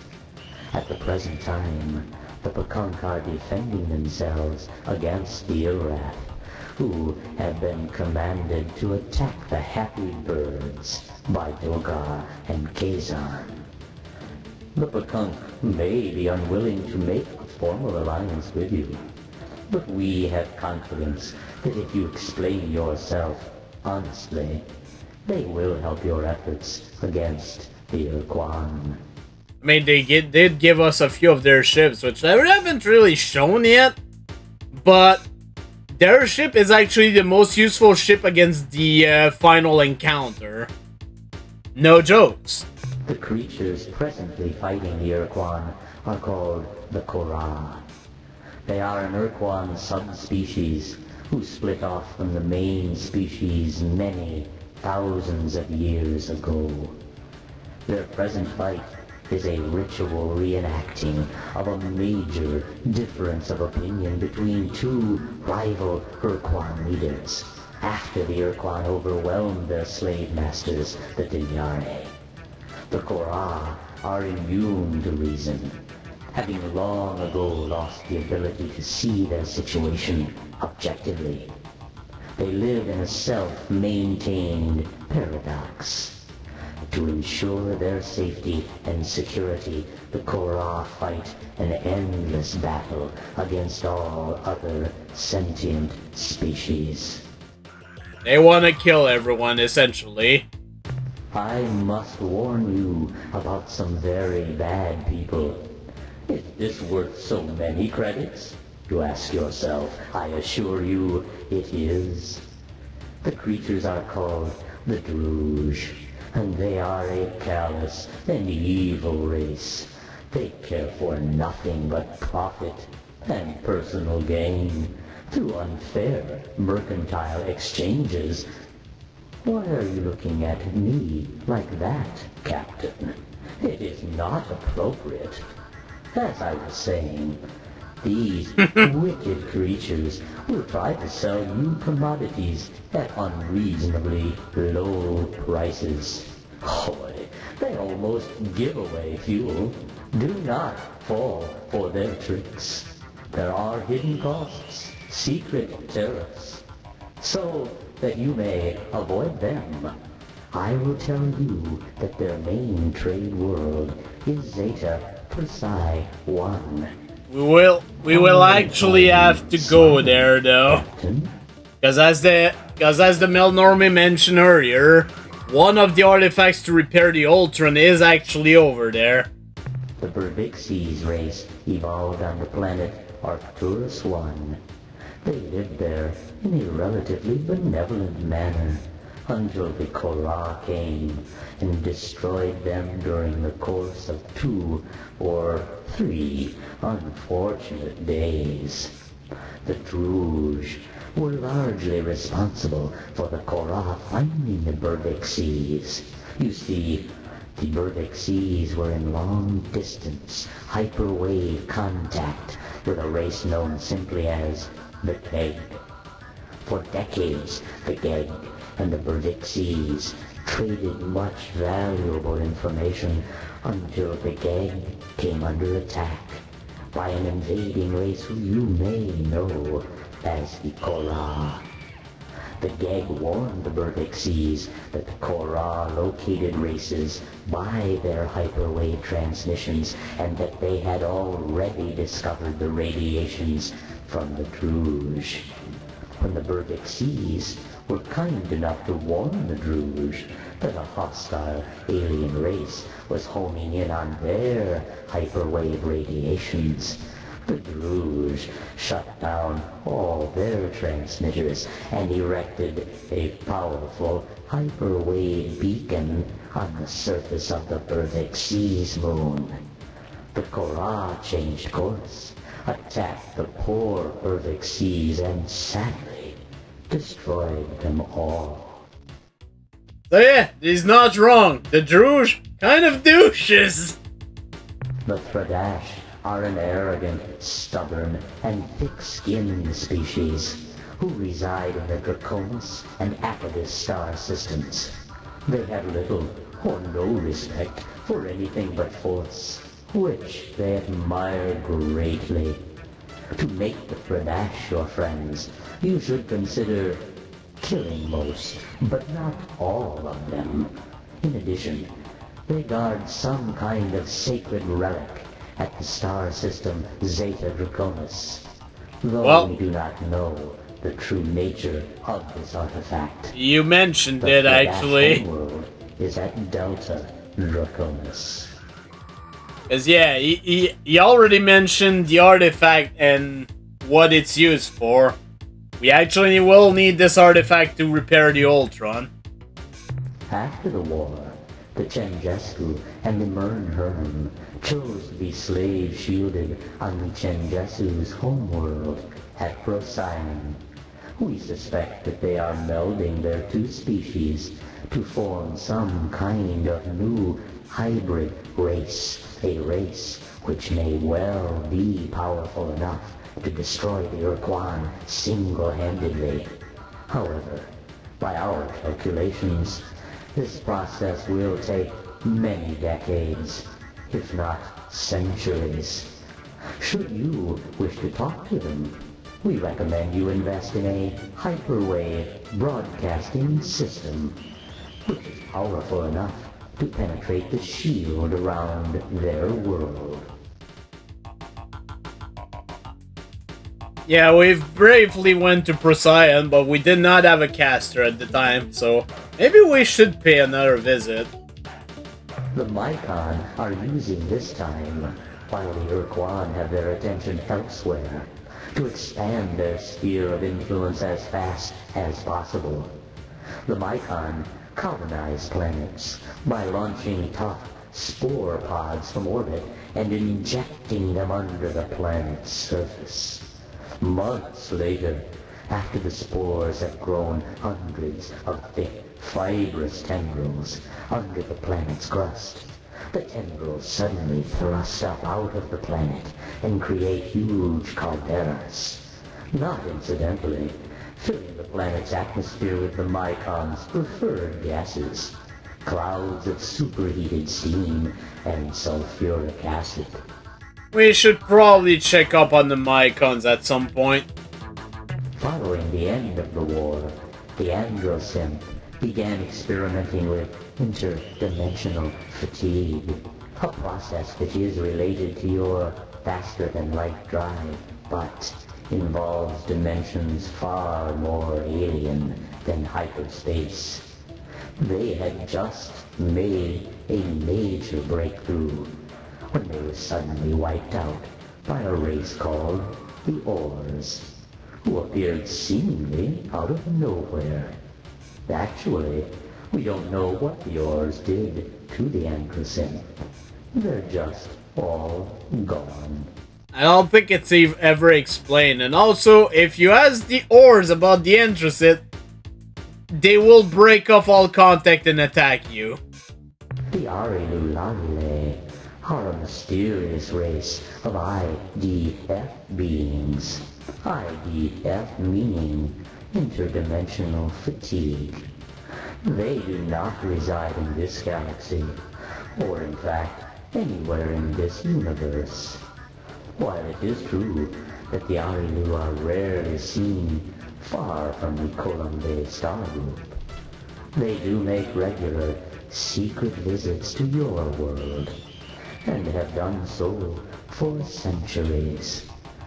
Ever since Earth was stage-shielded, they have focused their attention on the humans aboard the starbase, many of whom are now members of your crew. Though the Arilulale always smile and are never overtly hostile, we believe that they have a secret agenda which somehow involves your planet, Earth. These secret plans may or may not cause grief and woe to you Earthlings. Anything else other than the creepy alien dudes? Just under 20 years ago, the brave and suicidal Shofixti Also, hi, annihilated Carmine. their species by exploding a precursor device, some kind of bomb, in the interior of their sun. The resulting storm of solar flares cooked the life off the Shofixti homeworld, and incinerated over 100 Ur-Quan dreadnoughts which had just entered the system to conquer the Shofixti.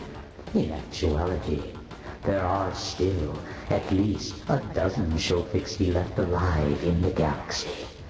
1 or 2 are at Delta Gorno, guarding the dead hulk of their once beautiful world.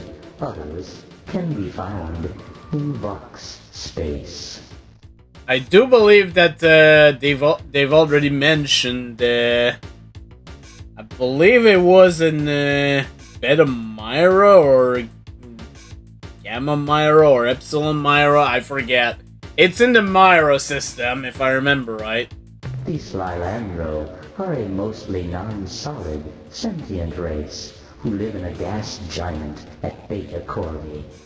We recently sold them a self-replicating exploration probe, which has somehow turned hostile and attacks everything it detects. If such encounters have angered you, Captain, please do not address your concerns to us. We possess a formal waiver of damages authorized by Slilandro Speaker and are in no way responsible for the situation. Damn you, waiver! Anyways. The cowardly Staffy live at the single planet orbiting Epsilon Grus. They do not actually live on their world, rather they reside on its airless moon. The reason? A xenomorphic species which craves the sweet-flavored flesh of the Staffy has been transported to the surface of their planet, and makes every attempt to devour the The ultimate evil! I'm certain that the Staffy would be forever in your debt if you were to eliminate these creatures from their planet. What? You fear the alien creatures will find you a treat also? Fear not. Our data reveals the beasts are not interested in your species. Should you wish to consult with the Staffy Ruling Council, you will need to know the secret Staffy cipher, a password, which is Huffy, Muffy, Guffy. Finding Fuifo is easier to find this information. And it's easy to find Fuifo since he's on Pluto. Like you Earthlings, when the war with the Ur-Quan was lost, the Cyrene chose to be slave-shielded. Their new world is at Betelgeuse. The Cyrene starbase is crewed by the starship commanders and crew who were decommissioned at the end of the war. Though the Cyrene hate the Ur-Quan with a vengeance, they are unlikely to offer you assistance unless you reveal to them the truth behind the tragedy of their original homeworld, Syra, which was destroyed by the birth of a Mycon Deep child a century ago. Oof. That ain't good. We will have to go to Beetlejuice eventually. When the Ur-Quan entered Gamma Serpentis, the home star of the Yehat, their queen made a sudden change of allegiance and allied with the Ur-Quan hierarchy. They became Ur-Quan combat thralls. This act was viewed by most Yehat starship officers as ultimately dishonorable, the desperate act of a corrupt regent to maintain her throne. The Yehat shame was greatly magnified by the Shofixti's show of courage when they destroyed their own star system to slow down the Ur-Quan armada.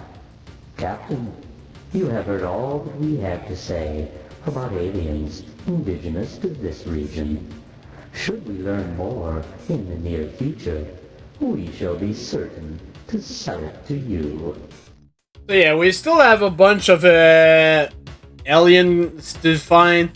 We were told about the Umga from the Ariel-Ulalile, and that they've apparently left the talking pet there.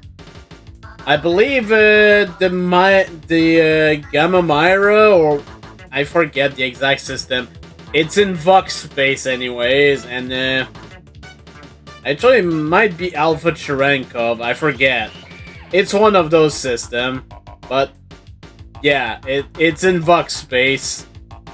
I'll have to go there eventually. We haven't found the Mycon or the Yehat either, and we will want to find the Druge as well. So yeah, we still have a bit of stuff to do, that's for sure.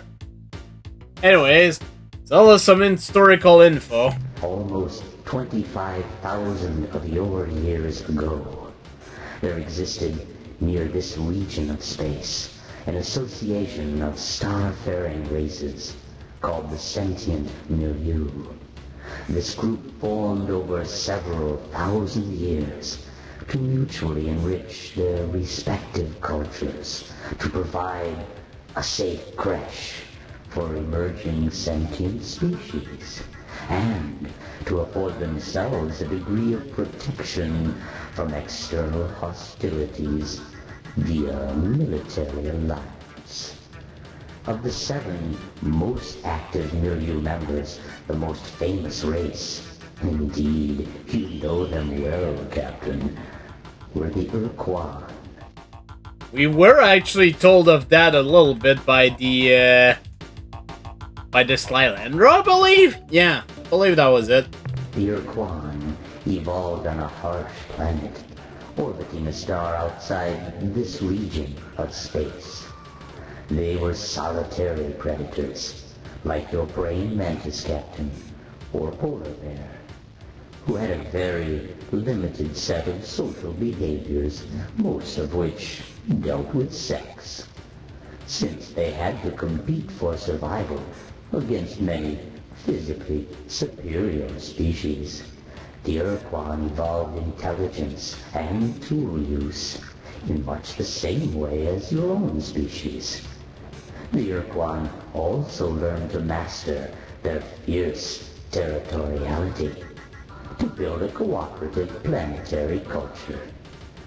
When the Ur-Quan were discovered by the Taelo, they had just begun exploring their solar system in crude atomic vehicles. Although the Ur-Quan attacked what they thought to be an invader, the Taelo were patient. They explained the purpose of the sentient milieu and offered the Ur-Quan membership. The Ur-Quan recognized the benefits that such a system provided, and once more conquered the hunting beast within themselves, to become cooperative, productive members of the milieu. This lasted for several thousands of years. Yeah, while we were still cavemen, the Ur-Quan were already spacefaring. Just over 20,000 years ago, when your ancestors were learning to chart the course Oh, there of we the go. moon and stars on animal horns, the sentient milieu spanned 500 light years and included the membership of 100 worlds. Like all other star travelers, they had discovered ruins and relics of a far more ancient culture, which your species calls the precursors. Explorers from many species spent their lives trying to piece together this ancient mystery, but of all races, the Ur-Quan were the most bold adventurers. Their scouts, flying single ships, penetrated far into uncharted space and landed from a million worlds. On one such mission, a young Ur-Quan made planetfall on a small, life-bearing alien world to identify some anomalous energy readings, occasionally a sign of precursor installations. Instead, the Ur-Quan found a small, hideous creature, a Dinyari. Before the scout was able to defend itself, the Dinyari creature took control of the Ur-Quan's mind and commanded the scout to place the Dinyari aboard the Ur-Quan's ship, along with hundreds of its evil brood. Then, the Ur-Quan returned to the heart of the milieu, landing on its capital planet. Within hours, every resident of the planet was a Dinyari slave. Yikes. Dinyari compelled starships and spread the evil, psychic creatures across the entire milieu. Or it's a little bit like the Ulek in some ways. When the Dinyari took control of the milieu, one race fought back, the Taelo. These slow, quiet creatures were silicon-based life forms, but bore little resemblance to the modern Chenjesu. Taelo were natural immunes to the Dinyari's psychic compulsion. They were unaffected by the creature's power, and the Dinyari would not permit anyone to exist outside their control. So they ordered the remaining races of the milieu to attack and destroy the Taelo home planet. This planet was one of the few milieu worlds located in this region of space. I believe you call their star Delta Vulpeculae. Their home was a moon revolving about the second planet.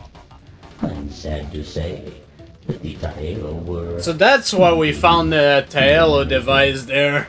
However, at the time of their devastation, they had completed a device which they thought would give other races psychic immunity like their own. What happened to this device? This shield? We actually have it on board. Maybe it was destroyed in the attack on their homeworld. Maybe not. Nope, we've got it. In the Dinyari's new empire, the Ur-Quan were the favored slaves. This is probably because the Ur-Quan were the most psychically sensitive, the most easily compelled. As the centuries of Dinyari dominance passed, what was once the sentient milieu deteriorated and degenerated into a great galactic gulag. Good God. Even races which did not serve with the efficiency and speed demanded by the Dinyare were ruthlessly burned from the faces of their worlds. The agents of this genocide were inevitably the Dinyare's favored pet, the Ur-Quan. After almost 2,500 years of unrelenting Dinyare control, there were 2,500 years, Jesus! of the once great sentient milieu. By this point, the Dinyare had used genetic manipulation to split the Ur-Quan into two subspecies. The green Ur-Quan. Scientists, technicians, and administrators who were responsible for maintaining the limited infrastructure of the Dinyare civilization, and the black Ur-Quan, who filled the ranks of basic laborer and combat soldier. Those were the Korha, huh? A chance discovery by an Ur-Quan named Kazerza led to the violent overthrow of the Dinyare slave empire. Let's find out more about that, shall we? The Ur-Quan named Kazerza was a green, a researcher specializing in repairing the mental damage inflicted by long-term exposure to the Dinyare's psychic compulsion.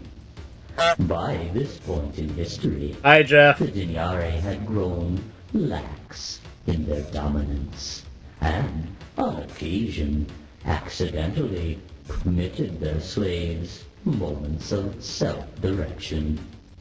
Kazerza was able to use those few scattered minutes to compose a theory. From its observations, Kazerza realized that when a slave died, the Dinyare disconnected from the slave's mind, lest it too be dragged down to death. Further, the Ur-Quan scientist uncovered the fact that when a slave underwent great pain, the Dinyare temporarily disconnected, but that the degree of pain had to be extreme, nearly lethal. Kazerza chose its moment carefully. It waited until it was near an open transmission unit. Then, in a short moment of mental freedom, the Ur-Quan injected itself with a dose of acidic poison, sending incredible waves of pain through its long body. In the few moments before its death, Kazerza was able to wrest control of the transmitter to send word of its discovery across the planet and into space as well.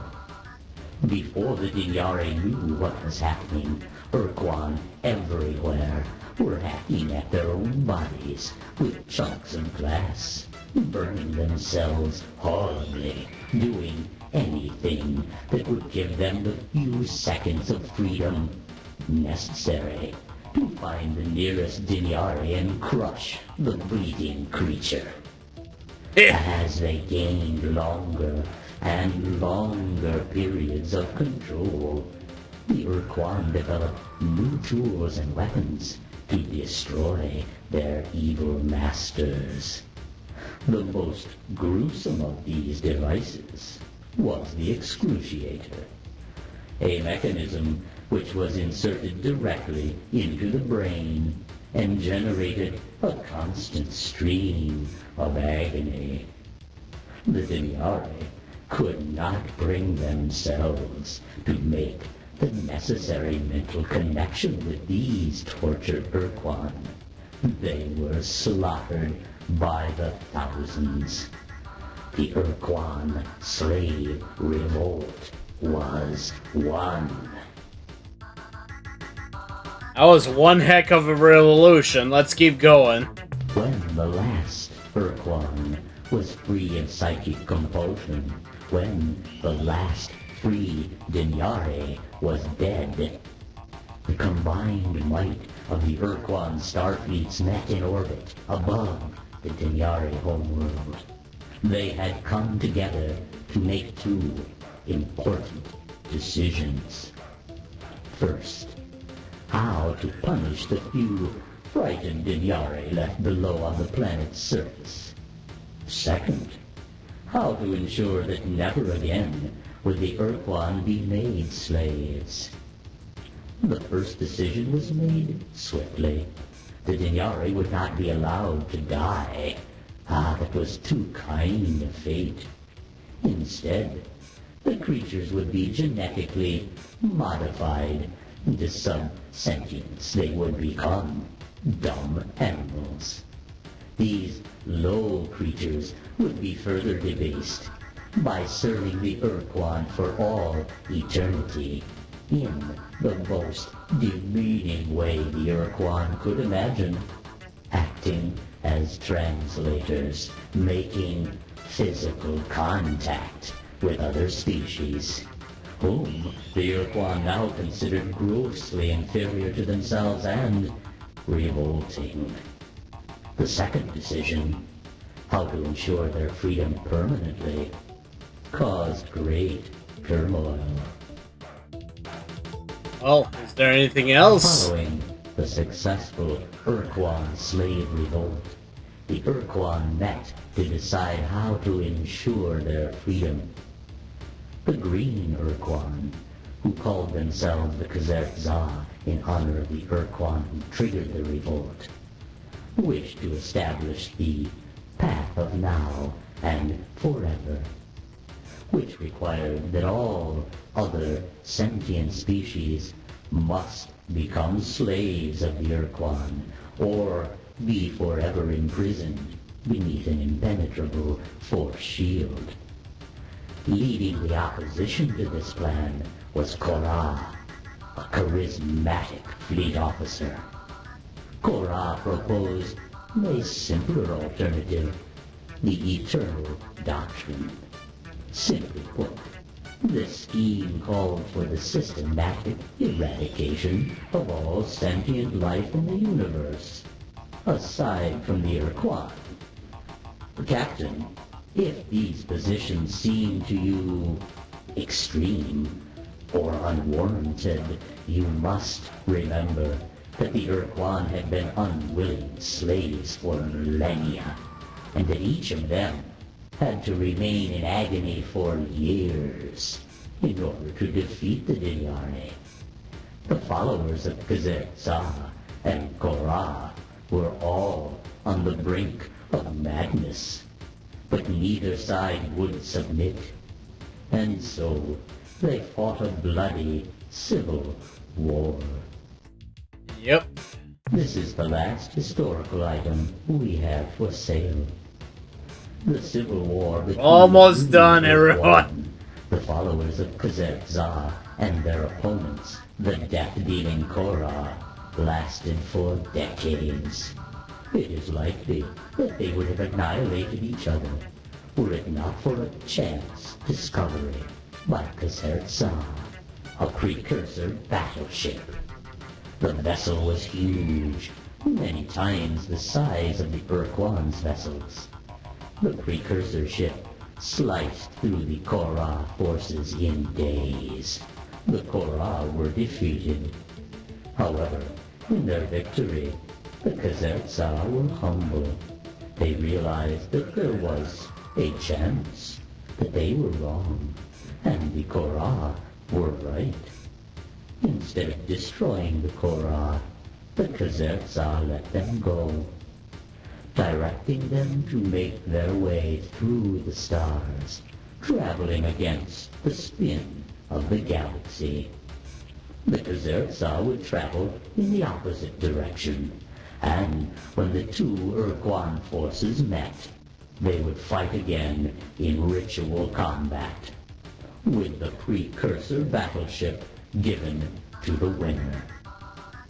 Captain, This is happening here. Yep. And now The doctrinal conflict. The Zertzar, the Ur-Quan who enslaved Earth, are fighting their ritual battle against the Korra in a large area centered near the Craterus constellation. If the Korra win this battle, Captain, the Zertzar will stand aside and let them kill us all. We believe it is your destiny to prevent this from happening. We regret to say that you have exhausted our supply of genuinely valuable information. However, we do have many thousands of useless facts, and that we will gladly sell you at a substantial discount. Are you interested? We thought not. So yeah, we're done with the plot dump. But there is still an exploit we can do with the Melnorme now that we have plenty of credits. And I will try to make use of that.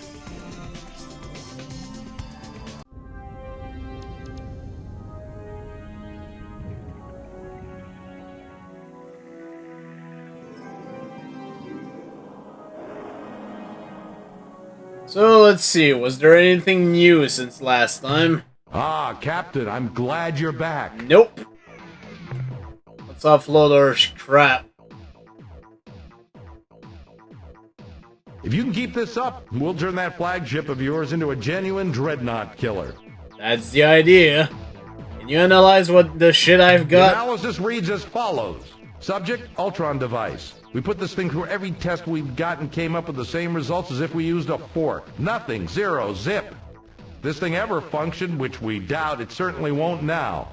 Age and physical stress have long since robbed it of whatever mystical powers it might have once had. Summary, in the future, please don't waste our valuable time on junk like the so-called Ultron. The next entry in the analysis is...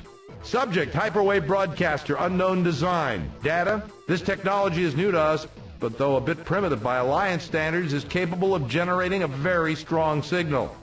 Summary, should you wish to call someone in hyperspace or send a message through a mile of steel, this baby will do just fine. That's the end of our scientist's report. Bring back lots of minerals, Captain. We might not need as many anymore. Especially if I do this exploit correctly.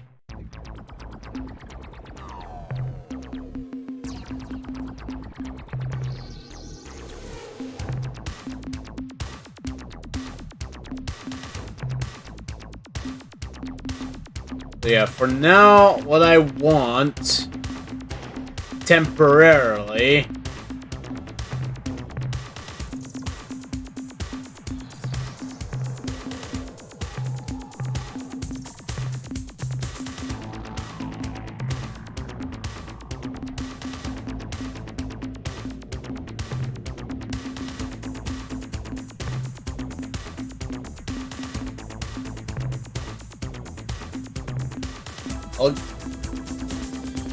I want to sell fuel.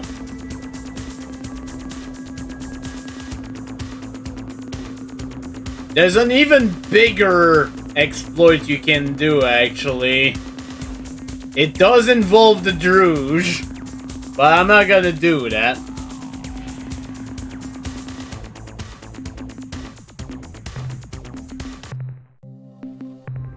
I'll be right back. Just need to go in hyperspace to call a Melnorme.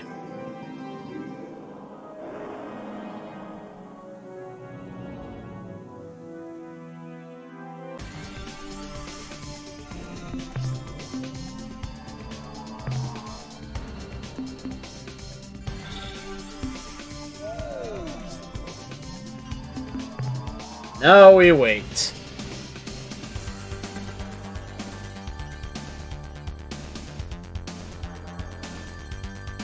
There they come.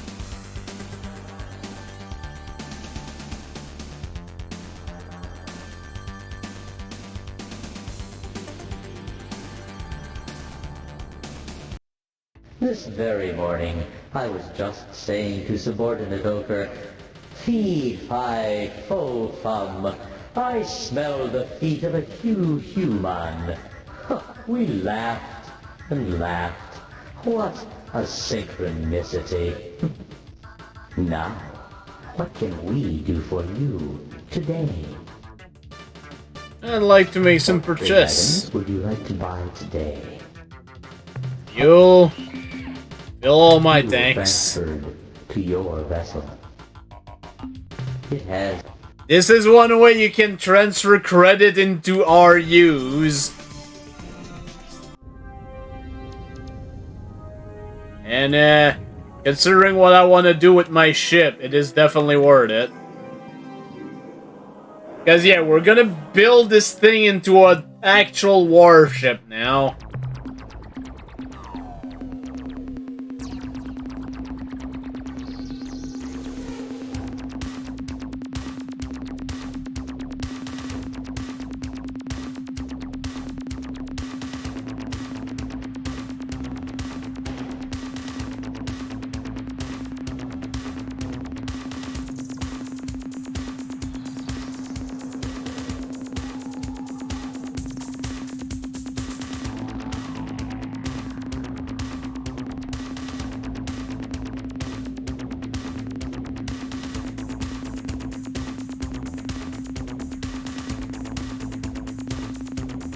Want to go down to 210?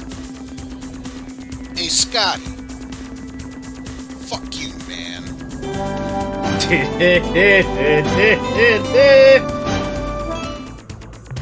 Alright.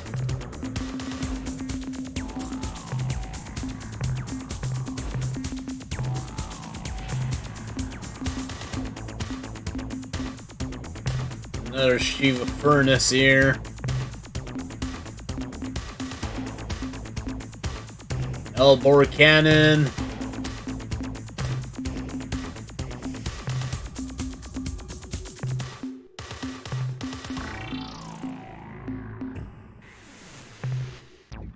Damn, I still don't have enough money.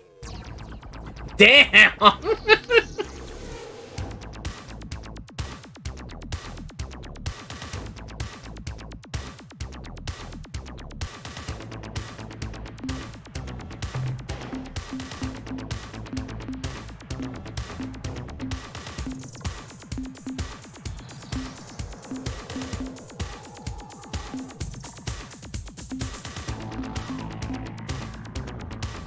I'll just put another one of these then.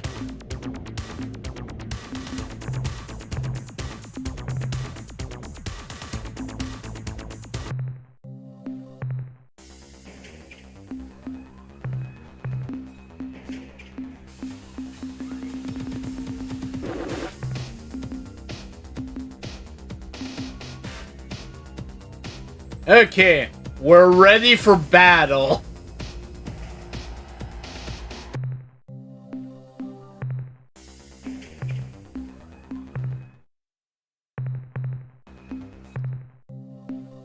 Which is good, because we're gonna have to fight a bunch of stuff.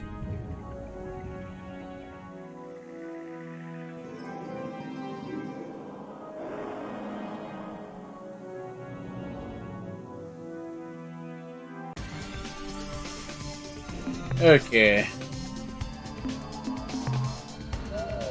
Portal.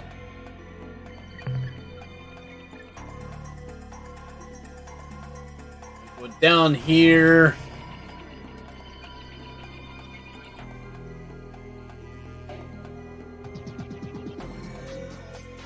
We're gonna try to visit the Umga first.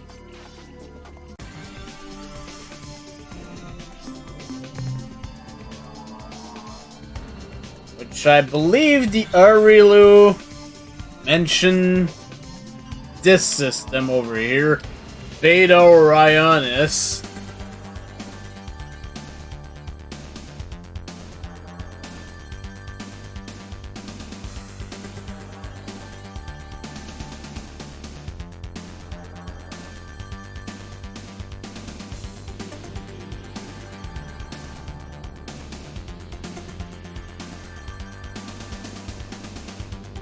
But yeah, if I need fuel, I can just call on a Melnorme now.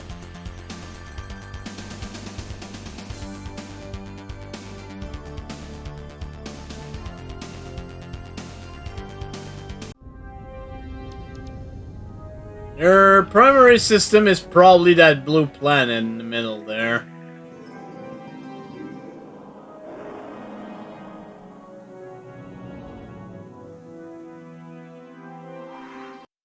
What do you want? I thought this was the Ur-Quan world. Who are you? I am a peaceful creature, a friendly alien life form. The Ur-Quan called us talking pets. Until recently, I was employed on a dreadnought starship as a transmaker. Then, after the ship suffered severe damage from combat, we crashed at Alpha Pavonis. Miraculously, I survived. I was rescued by an Arilu Lollylay exploration vessel. The Arilu, they couldn't heal my most severe injuries, so they brought me to the Unga, who possess superior bioengineering skills. So, remember what we just learned from the Melnorme about these talking pets?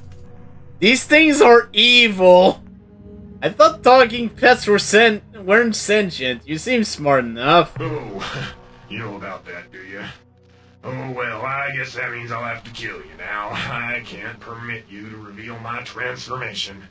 Ur-Quan might find out, and then my plans for revenge will be ruined.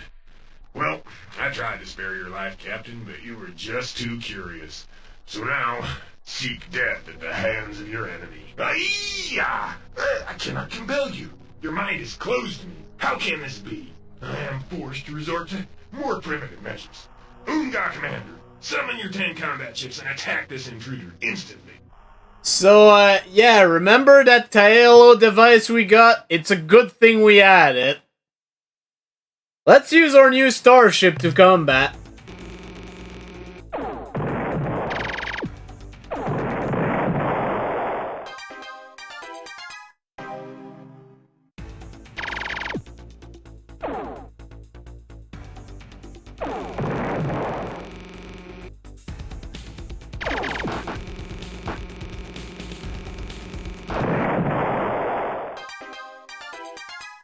We do have to fight 10 of these things, though.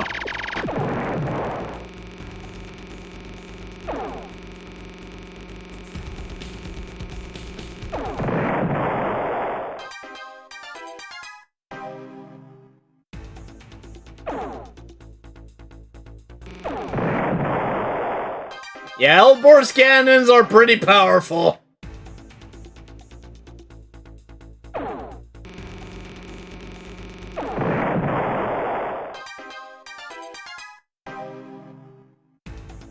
But yeah, I did want another tracking device. Yeah, that's a lot of crew I just lost there.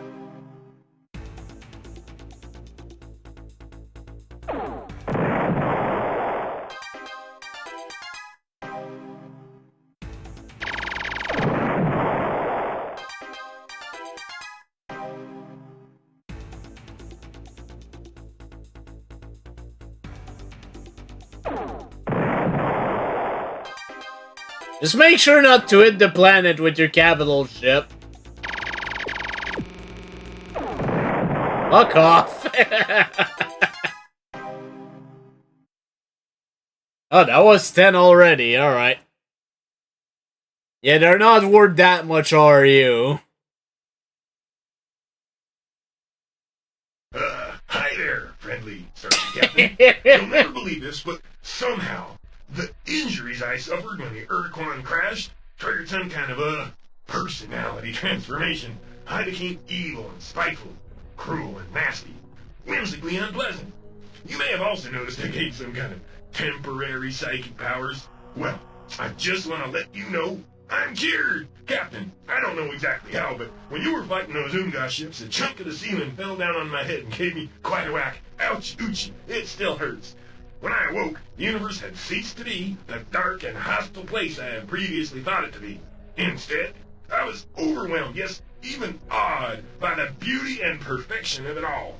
I also discovered that I had completely lost those wicked mental powers and can now look forward to a new life filled with happiness, butterflies, and goodwill for all. Your job is done, Captain. You have saved me. Now you can safely remove your safe protection device and leave. Thank you, thank you, thank you. Thank Yeah, you. that's Why a do you good look joke. like that, Captain? Don't you believe me? You question my word? I do. Okay, so I was lying. Big deal. So what? Boy, are you a pain. Do you know that? What do you want from me? My life? Oh, you do? Well, as an alternative, let me make this little suggestion. If you don't kill me, I'll help you do whatever you wish. Is it a deal, Captain? What kind of deal, talking pet? Provide details. I get the basic idea. You want to overthrow the Ur-Quan. Bravo! Good idea. Way to go. I, too, wish to see the Ur-Quan beaten, humiliated, destroyed, and I alone possess the unique ability that will help you achieve your goal. I can use my psychic powers to temporarily distract the Ur-Quan, confuse him for a few seconds. Presumably, you will use this moment to strike a lethal blow against the Ur-Quan. Such a plan cannot fail, Captain. We must see to that. Tried to kill me. Your words are lies. How can I possibly trust you? Captain, calm down. Be reasonable. Listen to me. I am nothing more than a single being, hardly larger than one of your Earth dogs. Woof, woof. My only weapon, my weak psychic abilities, have been nullified by your protective device. I am harmless, but perhaps I can be of some small service to you. Consider this my hopeful attempt to compensate you for all the trouble I've caused you in the past. In the past, Captain, and now we look to the future. To victory over the evil Ur-Quan, I am your secret weapon against these tyrants, Captain. Don't leave me here. Oh, and you're our evil creature. You're a lying, boneless dweeb. Yes, Captain, I am a lying, boneless, toady dweeb. But I am your lying, boneless, toady dweeb. Alright, I agree. But any tricks and you'll be sucking vacuum. No tricks, Captain. No tricks. I fear you cruelly misjudge me. I am on your side now. Together, we will make a great team, Captain. This day, this moment, shall go down forever in the history of our galaxy. I am coming aboard your ship now. I will make a nest in the pressurized section of your ship's hold. When you wish to talk with me, I will be there.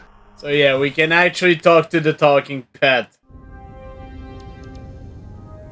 Now, why don't we talk to the Umga? Sounds like a good idea. Hail, hail, human earthling. Great hero has returned. Oh, my lipids quivering. Just looking at him on monitor. What smile. What sparkling eyes. What nice bony structure. He one who has saved us from mental compulsion of evil talking pet.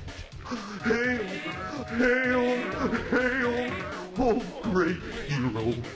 We grateful species, speak to us how we reward you. So, what should I do with the talking pet? You mean corpse of talking pet, don't you, Captain? Did kill it, didn't you? Yeah, that's right, we did. What should I do with this corpse? As general rule, corpses aren't too much fun. When we were first starting to mess with its brain, our intention to get it smart enough to accept orders from us, and then repeat them as though they legitimate Ur-Quan commands. We going to play little joke this way. We going to use talking pet to order Spaffy to attack Bucks. Oh, that bedroom raid. Zap, zap, kaboom! Even better than old Dogar and King's routine we pull on Ilrat a few years back. before those... Oh, we know it was them then. ...stole super cool hyperwave caster.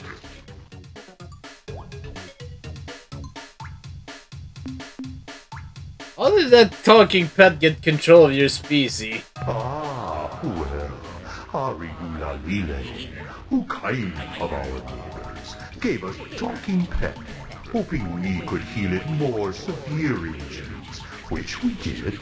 While we're working on it, we do routine brain structure scan and discover that creature have extremely sophisticated set of neural pathways, even more complex than own. Further analysis show that with minor genetic manipulations, talking pet intelligence greatly expanded, perhaps even to sentience. Oh, little did know what monster we created. Only a few hours after injected nanots with modification program, creature wakes up. Almost immediately took control of hospital. Then city. Then whole planet. We try to resist, but creature, even in drug-weakened state, too strong. From that day on, we just mindless slaves who live only serve talking pet and big plan. What big plan? Oh, we never quite sure about details of Big Plan, except it involved getting revenge, and mean lots of revenge, against Ur-Quan masters. Hey, it's the name of the game.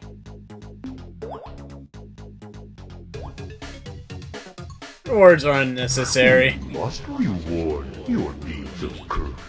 Killing talking pet was a feat none of our species could perform. You superior, you hero, hail, hail, hail. We must reward you, but what do we have to give?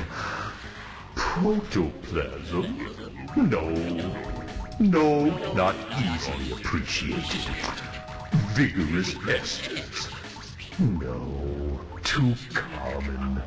Habit, genetic modification, yes, it's perfect gift. Listen, human earthling, we add some extra eyes, a few tentacles, other organs of whatever size and shape you desire. What? You not want more? You know, Opie would have taken that offer for something. How sad. This was best gift. We Unga have nothing but vast supply of biological skills and data. Huh? What you say? You want biological data? Just plain, raw, biological data? What you do with it?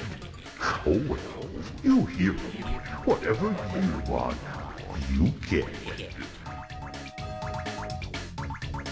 Hey, Ur-Quan, what did it have against them? We don't know, but whatever it was, must have been pretty bad. Because talking pet, mad, real mad. How mad, you ask? Blowing up planets, eating juveniles, man, that's how mad. We got the impression Ur-Quan did something awful to talking pet. Or maybe even whole species. Whatever it worse than slavery. Oh, what? Maybe even worse than death. Again, considering what we know now, it's, I wouldn't say they were fully justified, but at the same time, they were slaves themselves for millennia. And since I'm apparently your great hero guy, tell me all your secrets. Secrets? You want secrets? our secrets? Oh, you made a fatal mistake, human. Good joke, huh? Remember that these guys are jokesters. Sure, we'll tell our secrets. Now let me see. What are secrets? Oh, yes. Remember. It's about the Mycons, huh? You see, Mycon's only other race we know of that have same kind of biotechnical skills as Ur-Quan. But amazing thing, they do all with their own bodies. Don't need tools. They just think. Genetic modification, and it happened. We found that pretty hard to understand. So, when nobody's looking, we clonk one on them, bring it back here to home world, and slice it up for detailed study. Those guys not product of any natural evolutionary process. Yeah, you'll kind of see what it is once we actually meet the Mycon. We don't know who made them or for what purpose, but they way beyond anything we ever heard of. We not figure out much before tissue samples all gross. So, guess that's pretty much all of Big Secret. Oh, do us a favor. Please not tell anybody about honking Mycon. It's kind of against Ur-Quan laws and not want to get Mycon mad at us. Well, I must leave now, but rest assured I'll be back. No, great hero. I getting this funny feeling. Would like to know what feeling is? Oh, good. I tell it. My feeling that great hero stuff. Well, boring. Not funny at all.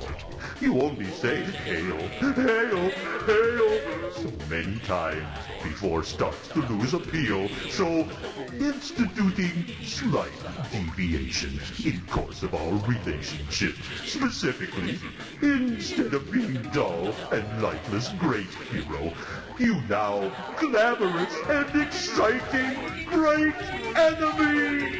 Oh, we give you some of our drone ships to make even more interesting. Yes, this is going to be lots more fun. Here, let me show you. So, yeah, we get some ships. I think you get ships to fill your whole crew. But, this is an home world, so yeah, this is an infinite battle. Well, you just need to run away.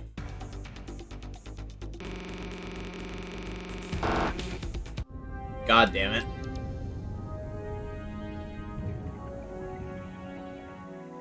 So, yeah, we're not on friendly terms with the Umga.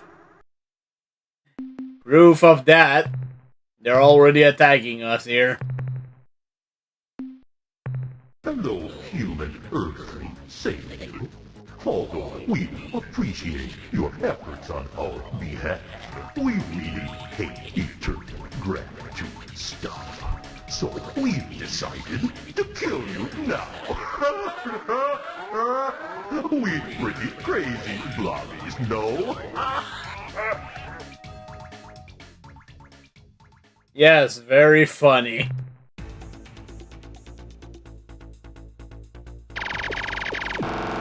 Fucking hell. I hate this shit.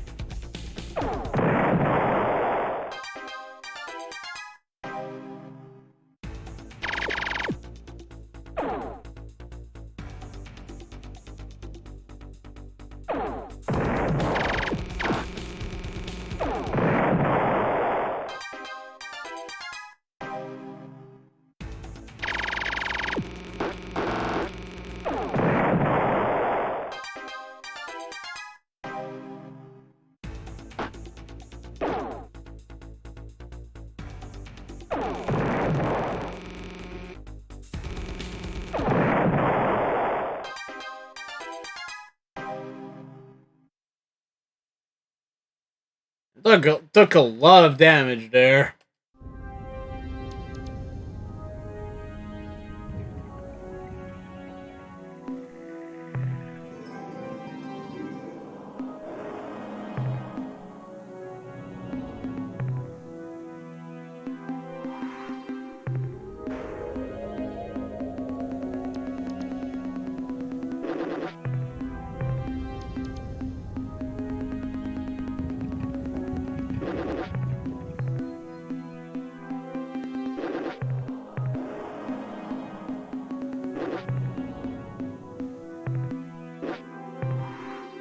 Okay.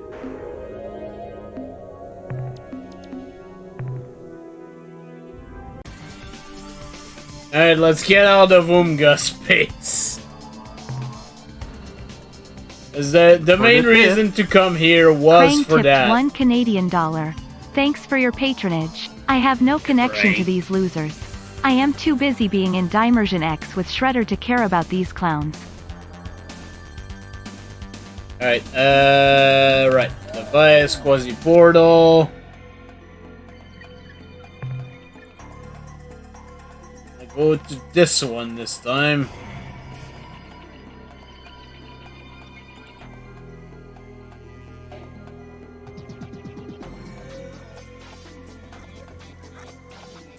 Yeah, there's a few stops I'll need to do here. Because we're close to Vox space. First, I want to stop over here. Zetas Exactus. Also, goddammit, it, I'm running out of time. Ah!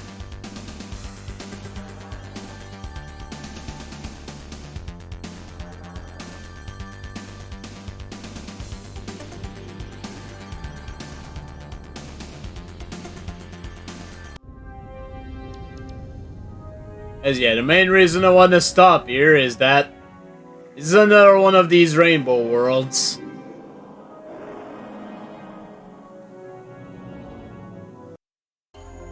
Stop calling on them.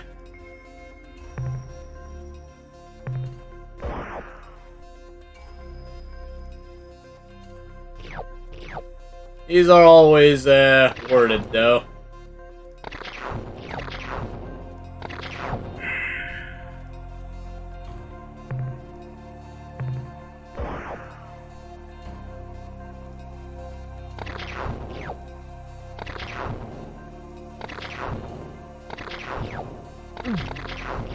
Damn it. My crew, my beautiful crew.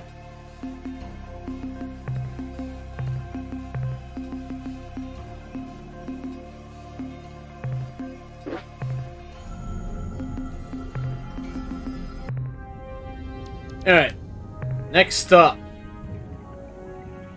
It's Alpha Cherenkov. Where is that again? It's over here.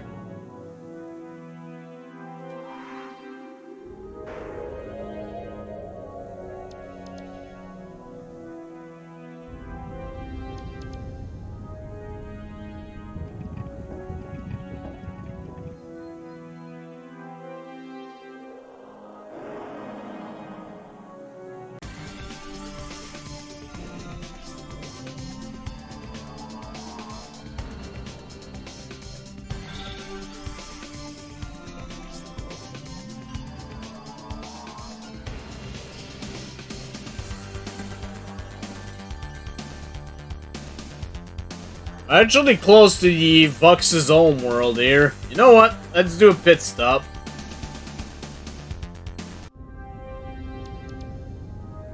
Let's go ahead and say hi. What could possibly go wrong?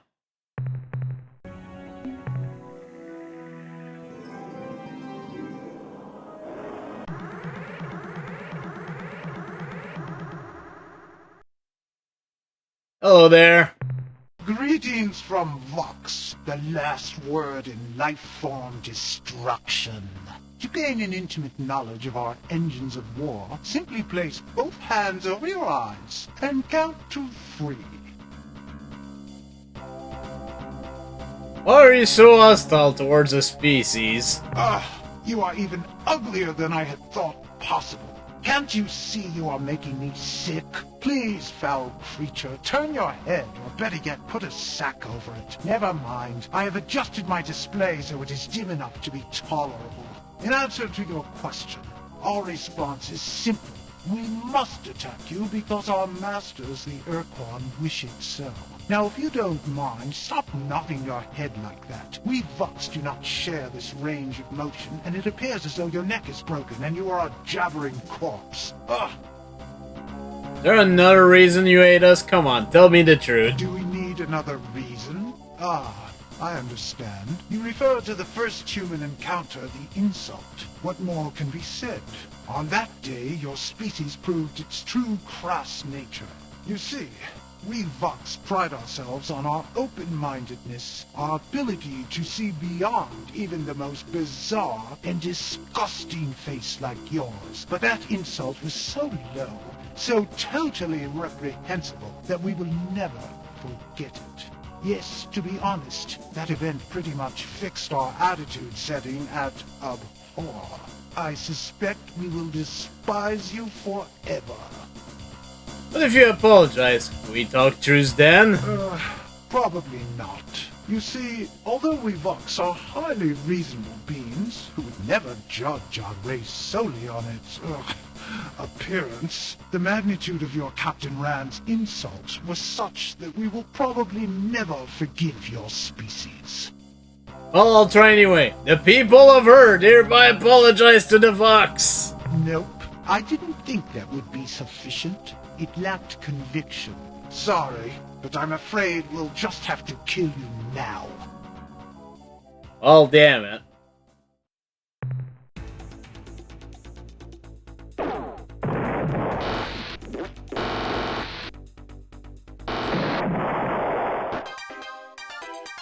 God, I took way too much damage there.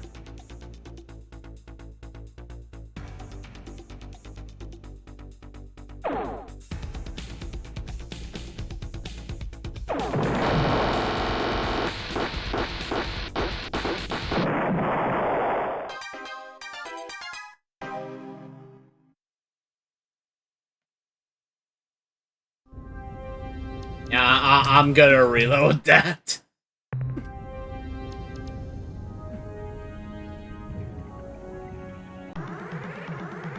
I'll just go through this quickly. Can we ever and do the more use, but the notes.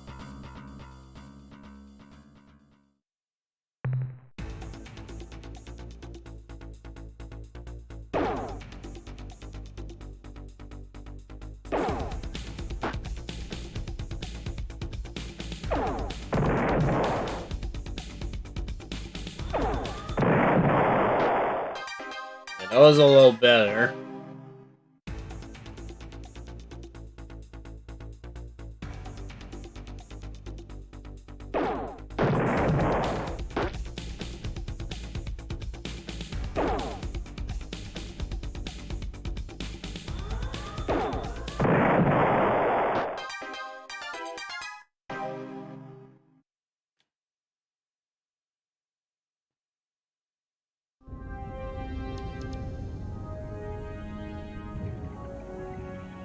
That went a lot better, actually.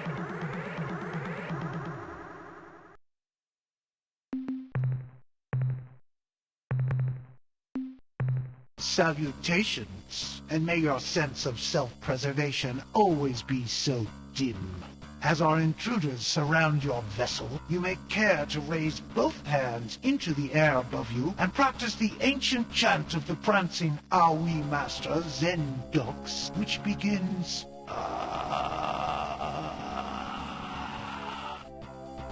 Let's try that again. We the people really truly apologize for this stupid insult made by Captain Rand. No, that didn't cut it either. Damn it.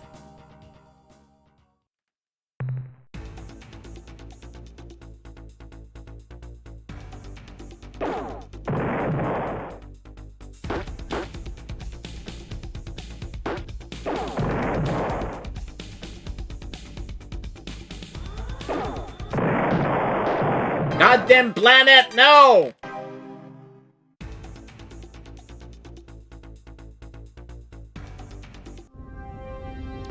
Hit the fucking planet!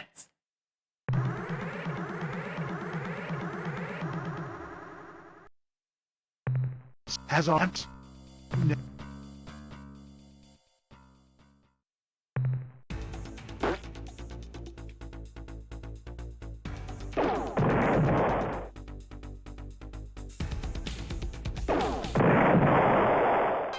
Oh, and a little better.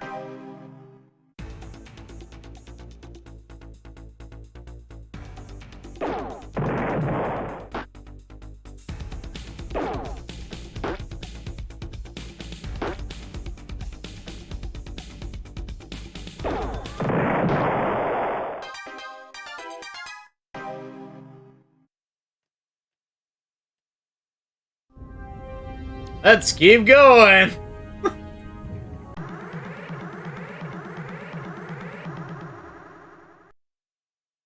Oh my god, there's 4 of them. This is Vox Commander Yax. On behalf of the team here, I would like to say how very much we have all enjoyed taunting you, and to congratulate you on plumbing the limits of Vox courtesy, which you have now exhausted. Therefore, let me just say, die, you two-eyed, loathsome, faceless slug.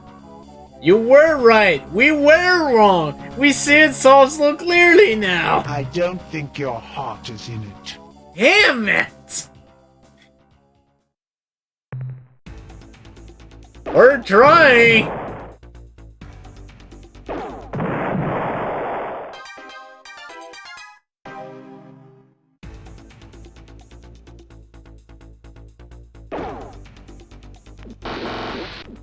Fucking hell.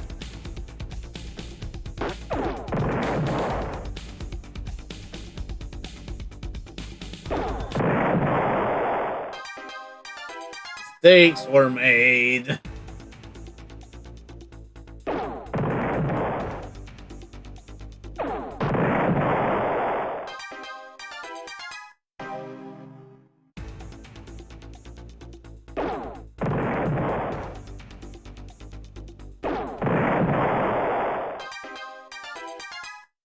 Yeah, I'll take the 6 damage. That's not too bad. Oh, I'm making some more use from doing this anyways.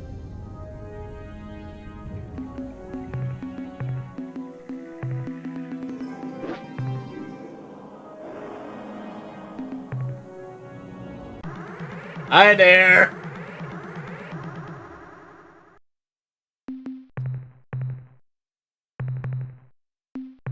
Welcome back. All our coherent destructors are currently offline, but if you'd care to hold your present course and speed, one will be free to annihilate you shortly. Please forgive us! You said that just because you want stuff from us Vox. You didn't really mean it. Damn it! Why is this not working? I don't understand. Yep. Let's not hit the fucking planet.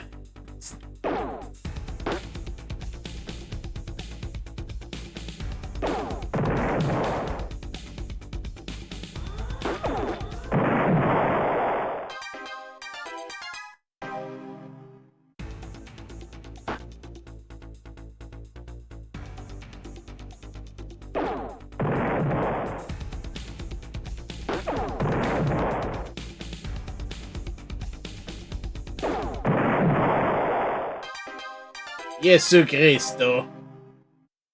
There we go.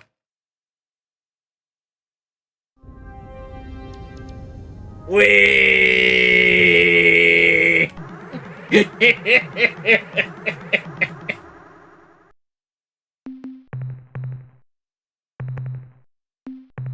Welcome. But if one would... Okay, this text is the same. We are sorry. May 1,000 insects sting my softest parts if I lie. It's pointless. Why even bother trying again? It's crazy how much of this there is in this dialogue.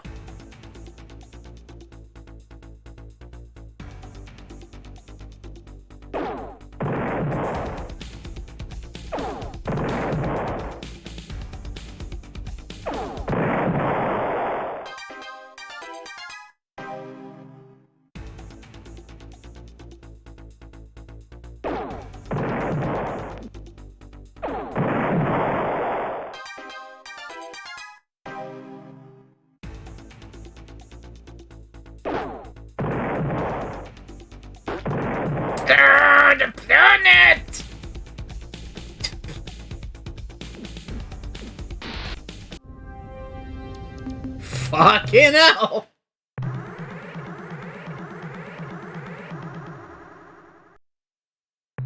But it was...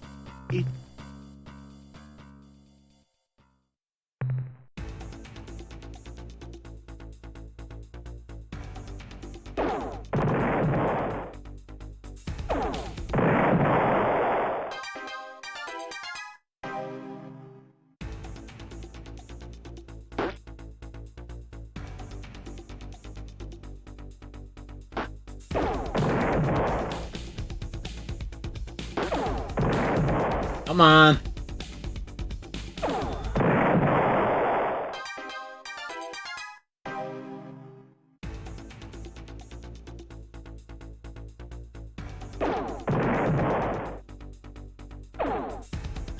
Really?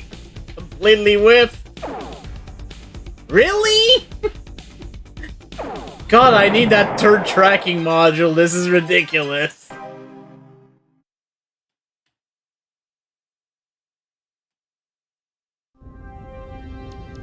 Wait.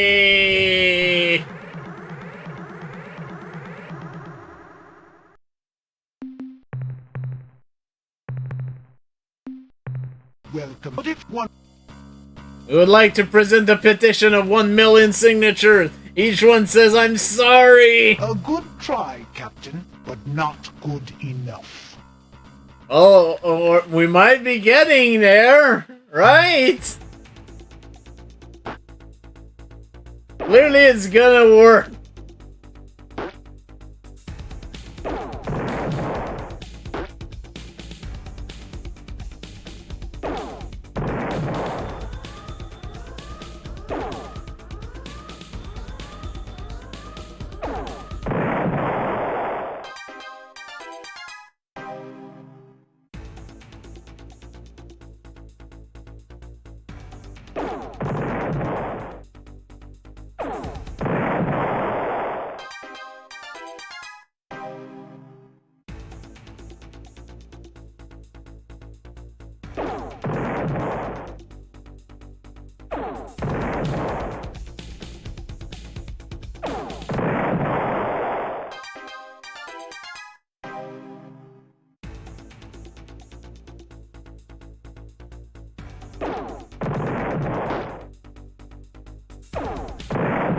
There we go.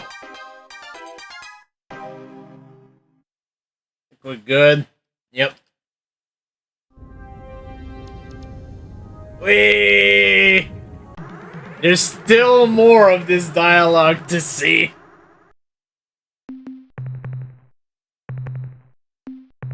Welcome. But if one... Wrong? Yes, we were wrong. Oh, so wrong. Boy, were we wrong. The wrongest. We detect a hint of genuine regret, but not enough to forgive you. It's getting there. It's getting there, clearly.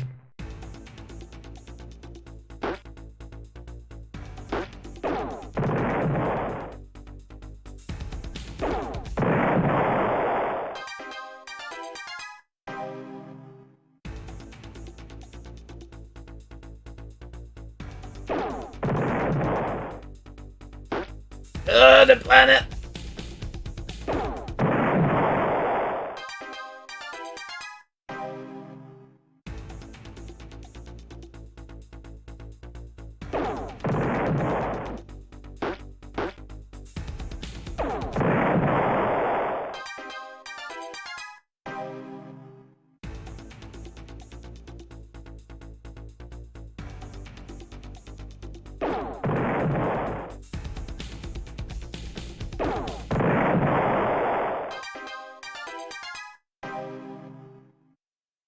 There we go. Another 600 RU. Whee! Oh my god. The full fleet is coming. Welcome. But if one... Let's try reverse psychology. Listen, Vi, you are right. We cannot even atone for Ren's cruel barb. I was just thinking that maybe we should consider forgiving you, but I guess you're right. There's no going back.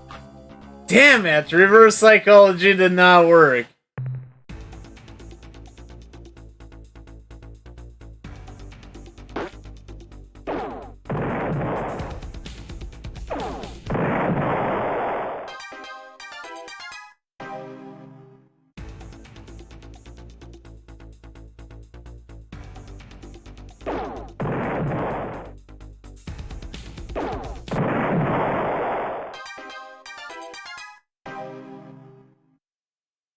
Alright, there was only 2 ships in this one.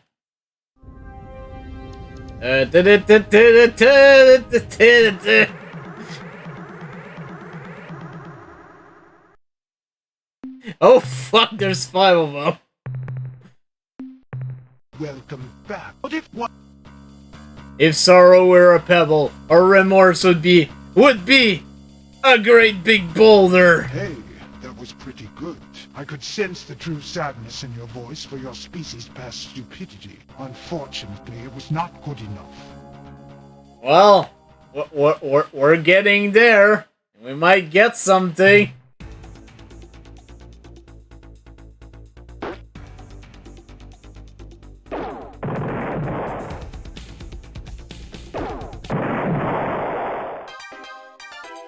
I do have to beat 5 of these goddamn ships right now, though.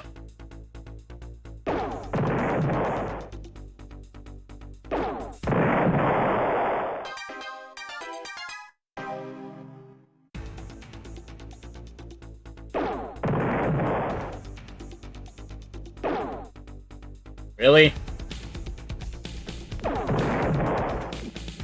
Careful.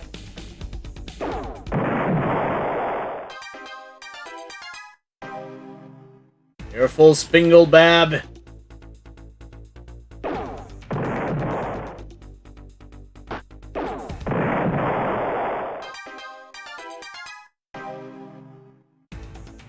Oh god.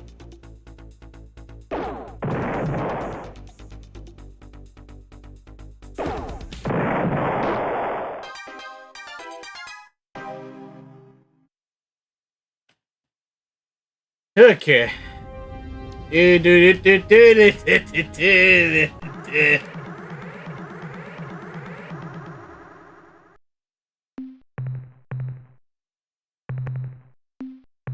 Welcome. If there's anything we can do to gain your forgiveness, we shall do it 1,000 times.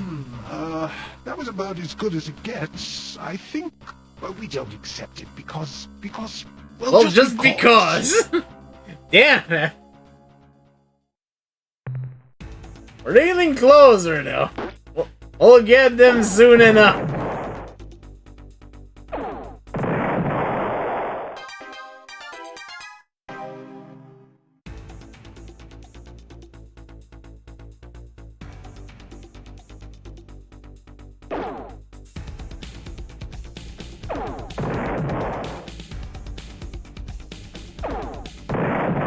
There we go.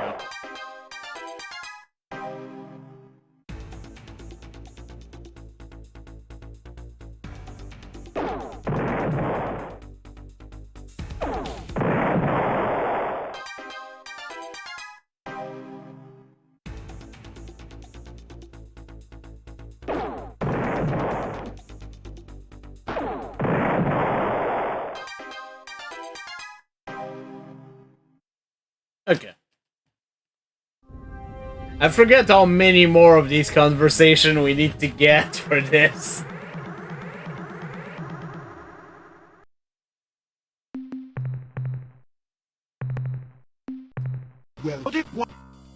Please, for the love of reason, heed these words. We, the people of Earth, apologize to the Vox.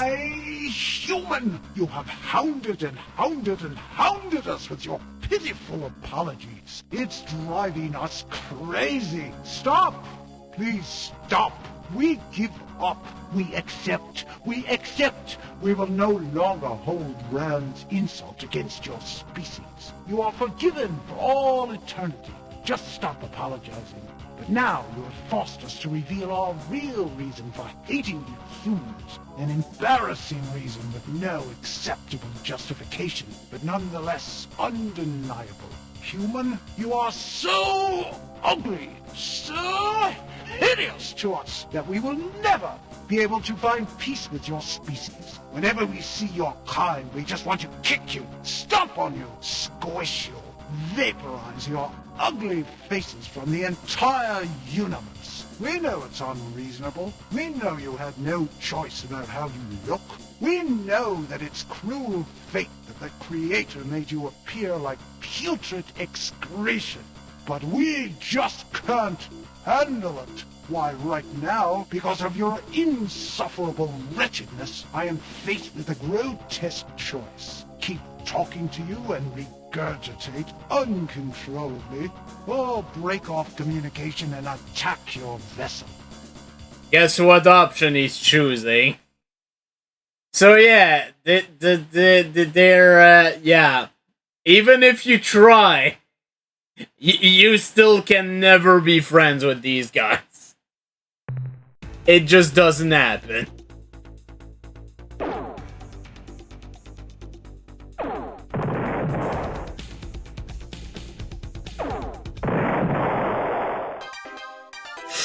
Planet!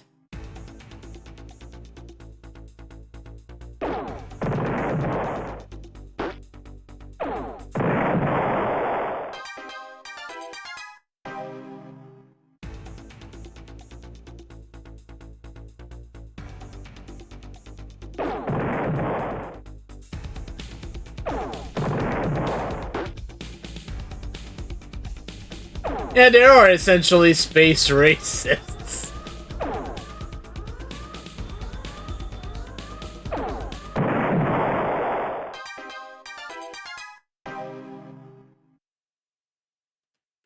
Alright, I have no need to stay here now, though. Let's not go here, because I do believe that's their home system. Let's actually go to Alpha Cherenkov now.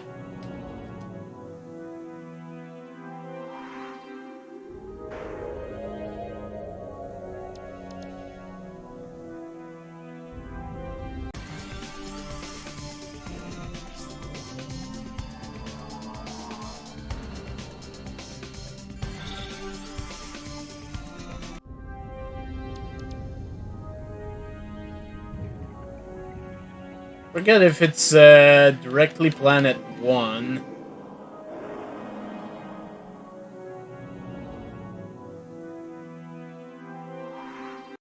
Ah, yeah, it is. Human visitors, what a treat! I am Admiral Zex. Please, do not be frightened. Unlike the rest of my species, I enjoy humans. You may know me by my reputation, my leadership of Vox forces during the war with your alliance. I assure you that this behavior, a sad necessity of those times, belies a much kinder, gentler being. Please, be welcome. We can get to know one another, expand our interspecies relationship. But wait, how silly of me. You aren't here for polite repartee. You have come for my show-fixing maidens. Oh, did you guess? What are you doing here? Ah, such a good question. But you always were a bright species. I will explain. After the Great War, in which I played some small part, the Vox High Council, in recognition for my services, granted me this planet, so that I might pursue my hobby without disturbing the general Vox populace. I am a collector, you see. I have the finest menagerie of beautiful creatures in all space. Is this a connection of animal, like a zoo? Animals? Oh no, Captain. Not mere animals. My menagerie contains only the most beautiful creatures in the galaxy. Each of my children, as I like to call them, has a wonderful set of traits which make them unique and special, especially to me. I have a complete variety of beasts from as far away as Procyon and Vega. No, this is not just some Wait, zoo. you have some I have Jinjitsu? worked diligently for many years to craft my menagerie, to gradually improve it. Perhaps you can't tell, but I am rather proud of it. Alas, there's one creature, one gorgeous animal which I do not yet possess. I would give almost anything for that creature, Captain. If we went to get this little critter for you, would you give us the Shofixi Maidens? What an interesting proposal. I never would have thought of such a wonderful idea myself. You are a genius, Captain. In answer to your question, yes, I accept your offer. Deliver the creature to me, and I shall give you the Shofixi Maidens. I will even provide you with a clue to finding the creature's native planet. My source for this information is an ancient wildlife handbook written millennia ago by some unknown alien author. The pertinent passage goes as follows. Demise. It basks in yellow light within the constellation Lynch-Na-Plo. We have translated Lynch-Na-Plo to mean approximately the long, thin creature who has swallowed the huge beast. I am afraid this is all that I know. I hope it is sufficient. Goodbye, Admiral Zex. Goodbye, beautiful human. I hope we can meet someday as friends. Perhaps even more? Yeah, you know, thanks, but no thanks.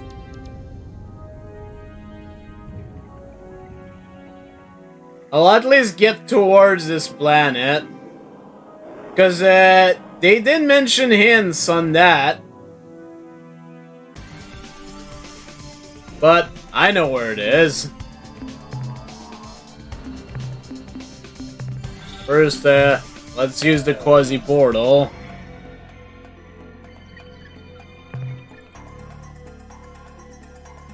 Actually, it's the furthest to left there.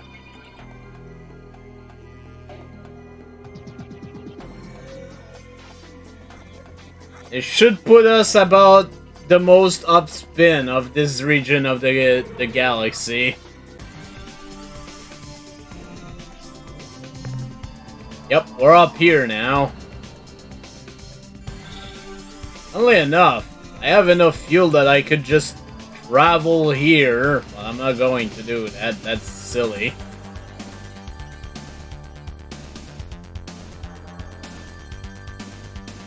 Yeah, I do believe that it's this one here. Delta Lensis.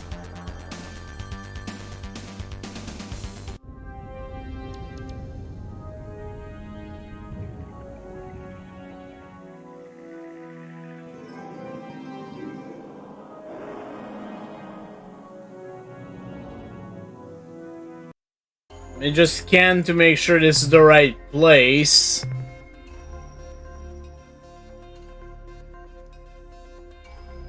Yeah, there's all kinds of biological stuff, but yeah, I'm actually gonna have to call it here, unfortunately. We will take care of the beast next time.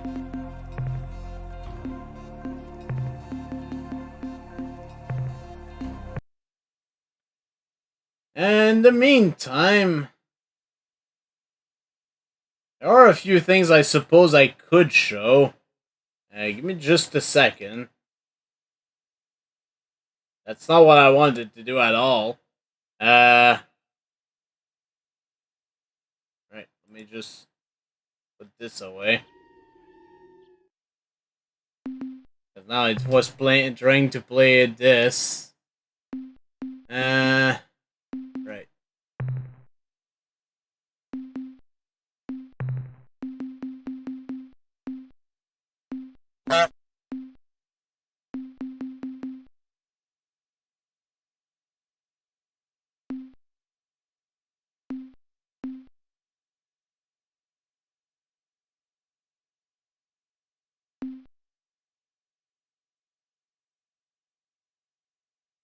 Right, we haven't seen all the ships yet.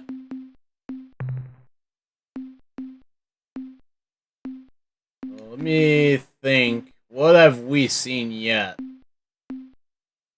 We've actually kind of seen that one.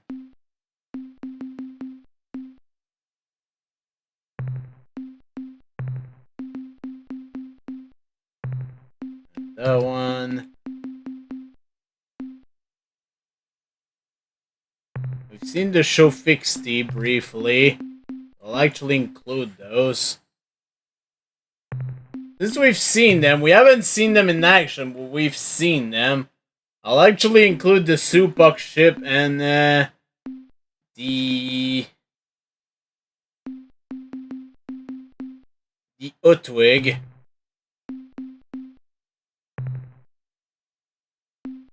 And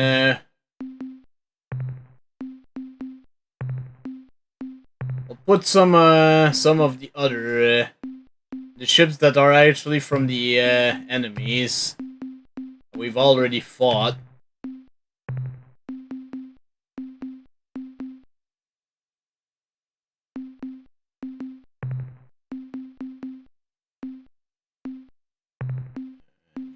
Ur-Quan.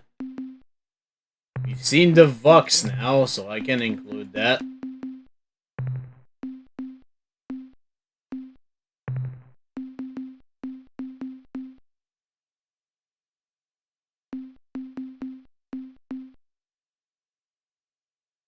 So let me bring back the screen now. And again, this is how we're gonna end it. I'm gonna start this up. So right now at the top we pretty much have all of the ships we've seen so far, including the real way that the show fixity works. Wow.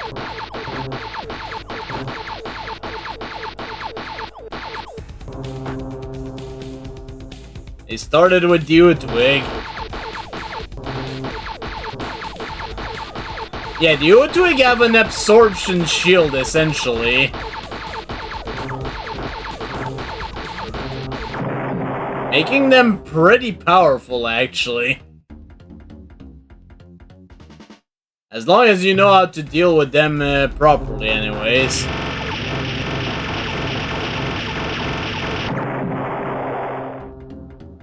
Yeah, the Utwig are pretty good.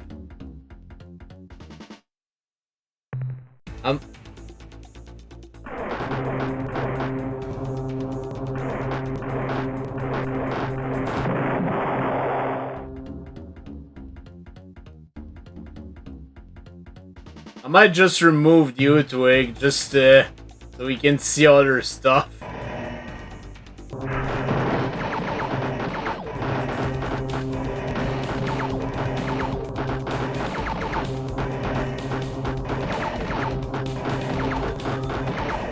That's the thing, the Utwig, especially controlled by the AI, is able to hold its own against the freaking core Ha.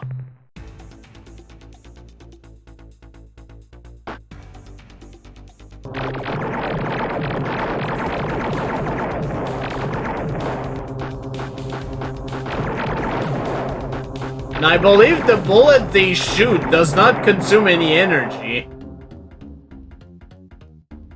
Which is crazy.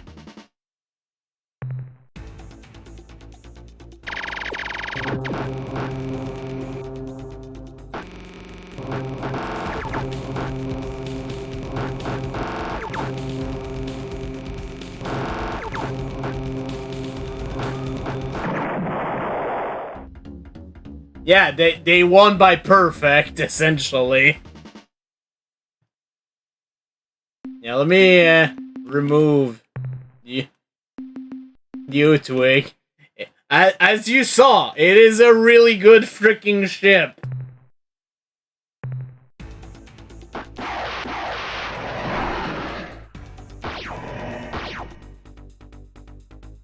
Unlike the Earthling Cruiser, who's not very good.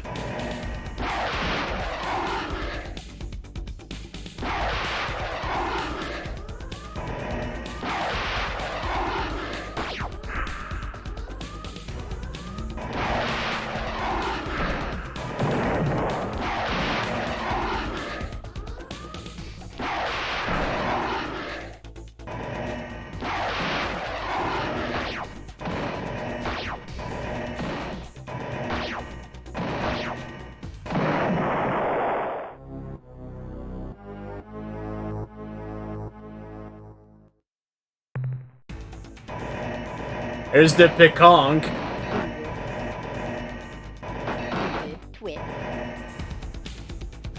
The Pekonk have something particular.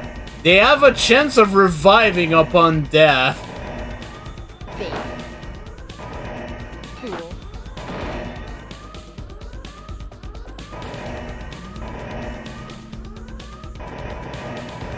It is only a chance, though. But it worked. And it even does. Hallelujah! It's a bit silly. But that's the thing. The Pekonk is a fast but pretty close-range ship. Their secondary fire is throwing insults as their enemies. It's just kinda silly again. Unfortunately, the revive did not work this time. They did do quite a number, though. Oh, they're gonna try to do a self-destruct.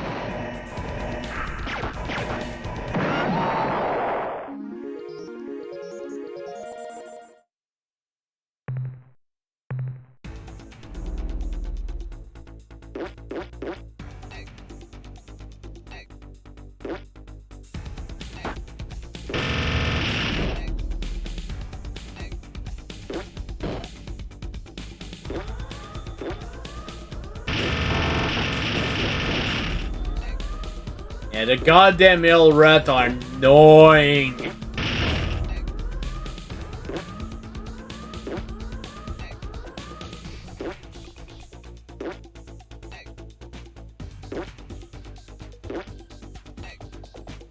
Yeah, right now it's AI versus AI. I'm just winding down before I stop for the night.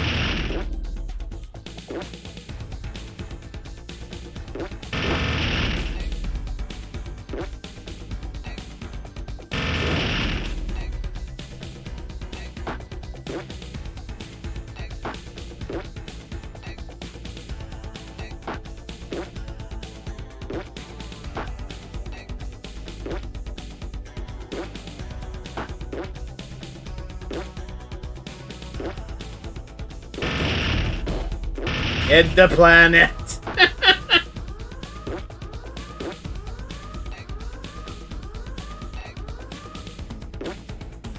I think I still have like 1 or 2 streams left of this game.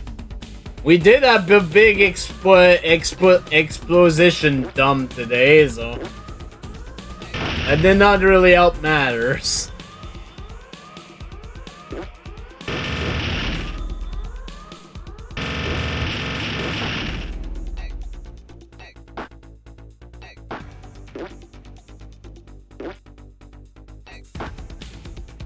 Goddamn cloaking device.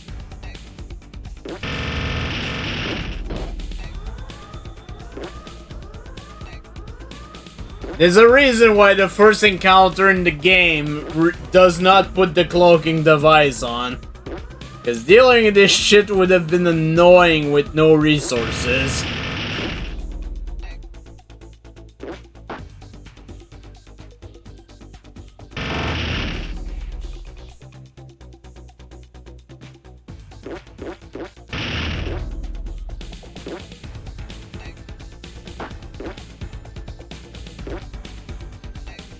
Come on, he's at 1 DHP.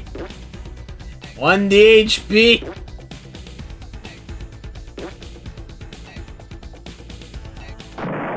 Yeah! Fuck you, Ur-Rat.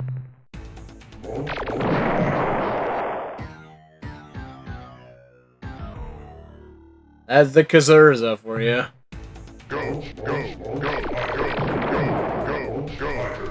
Hey, Scott. Fuck you, man.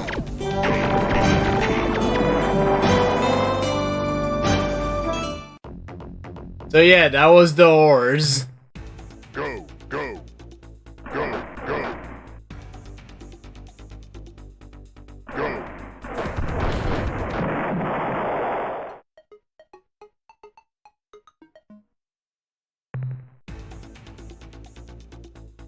Is that fuck pick?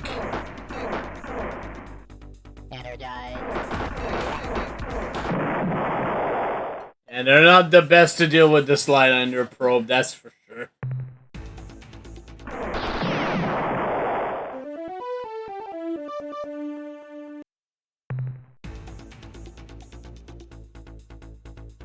And close range versus close range, huh? Let's...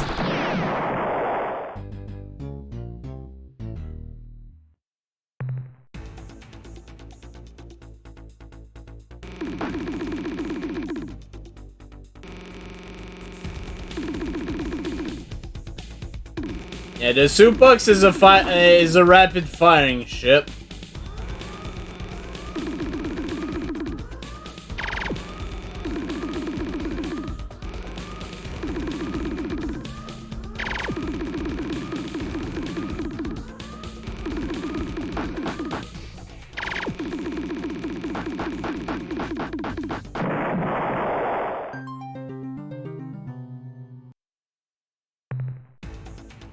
You know, there's one ship I forgot to include, and that's the Tradash. Then again, we didn't really see it in combat either, but you know.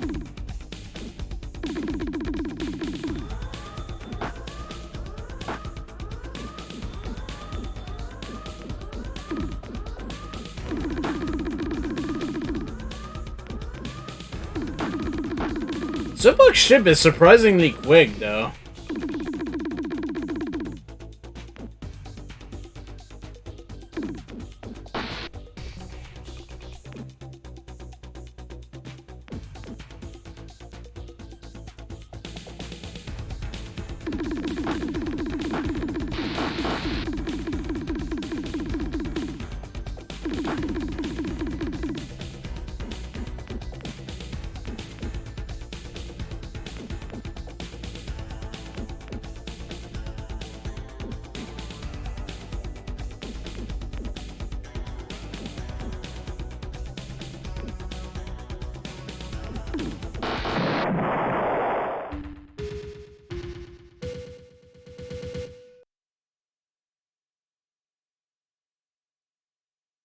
Yeah.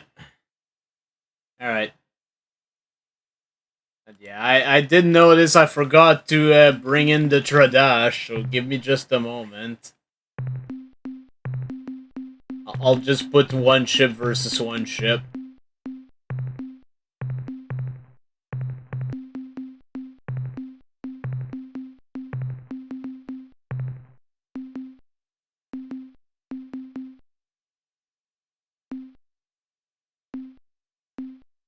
Where is it? That's the Androset.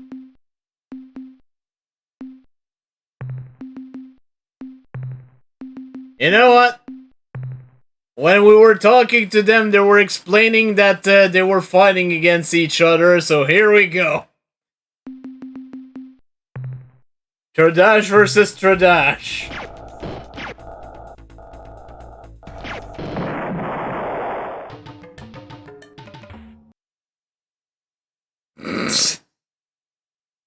That was certainly a thing.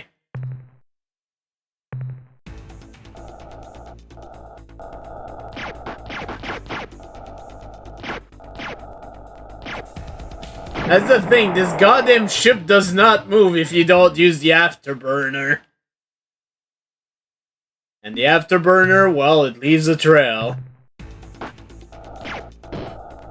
However, how are they expecting to win against the core hull with this shit? I have no idea.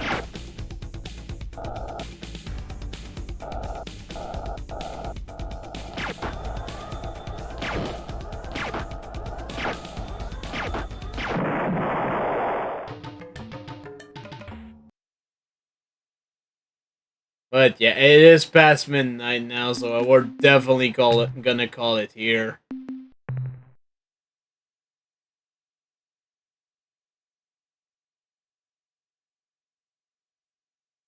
Alrighty then, in any case, apparently this is what we're starting with. Thank you very much everyone for coming by.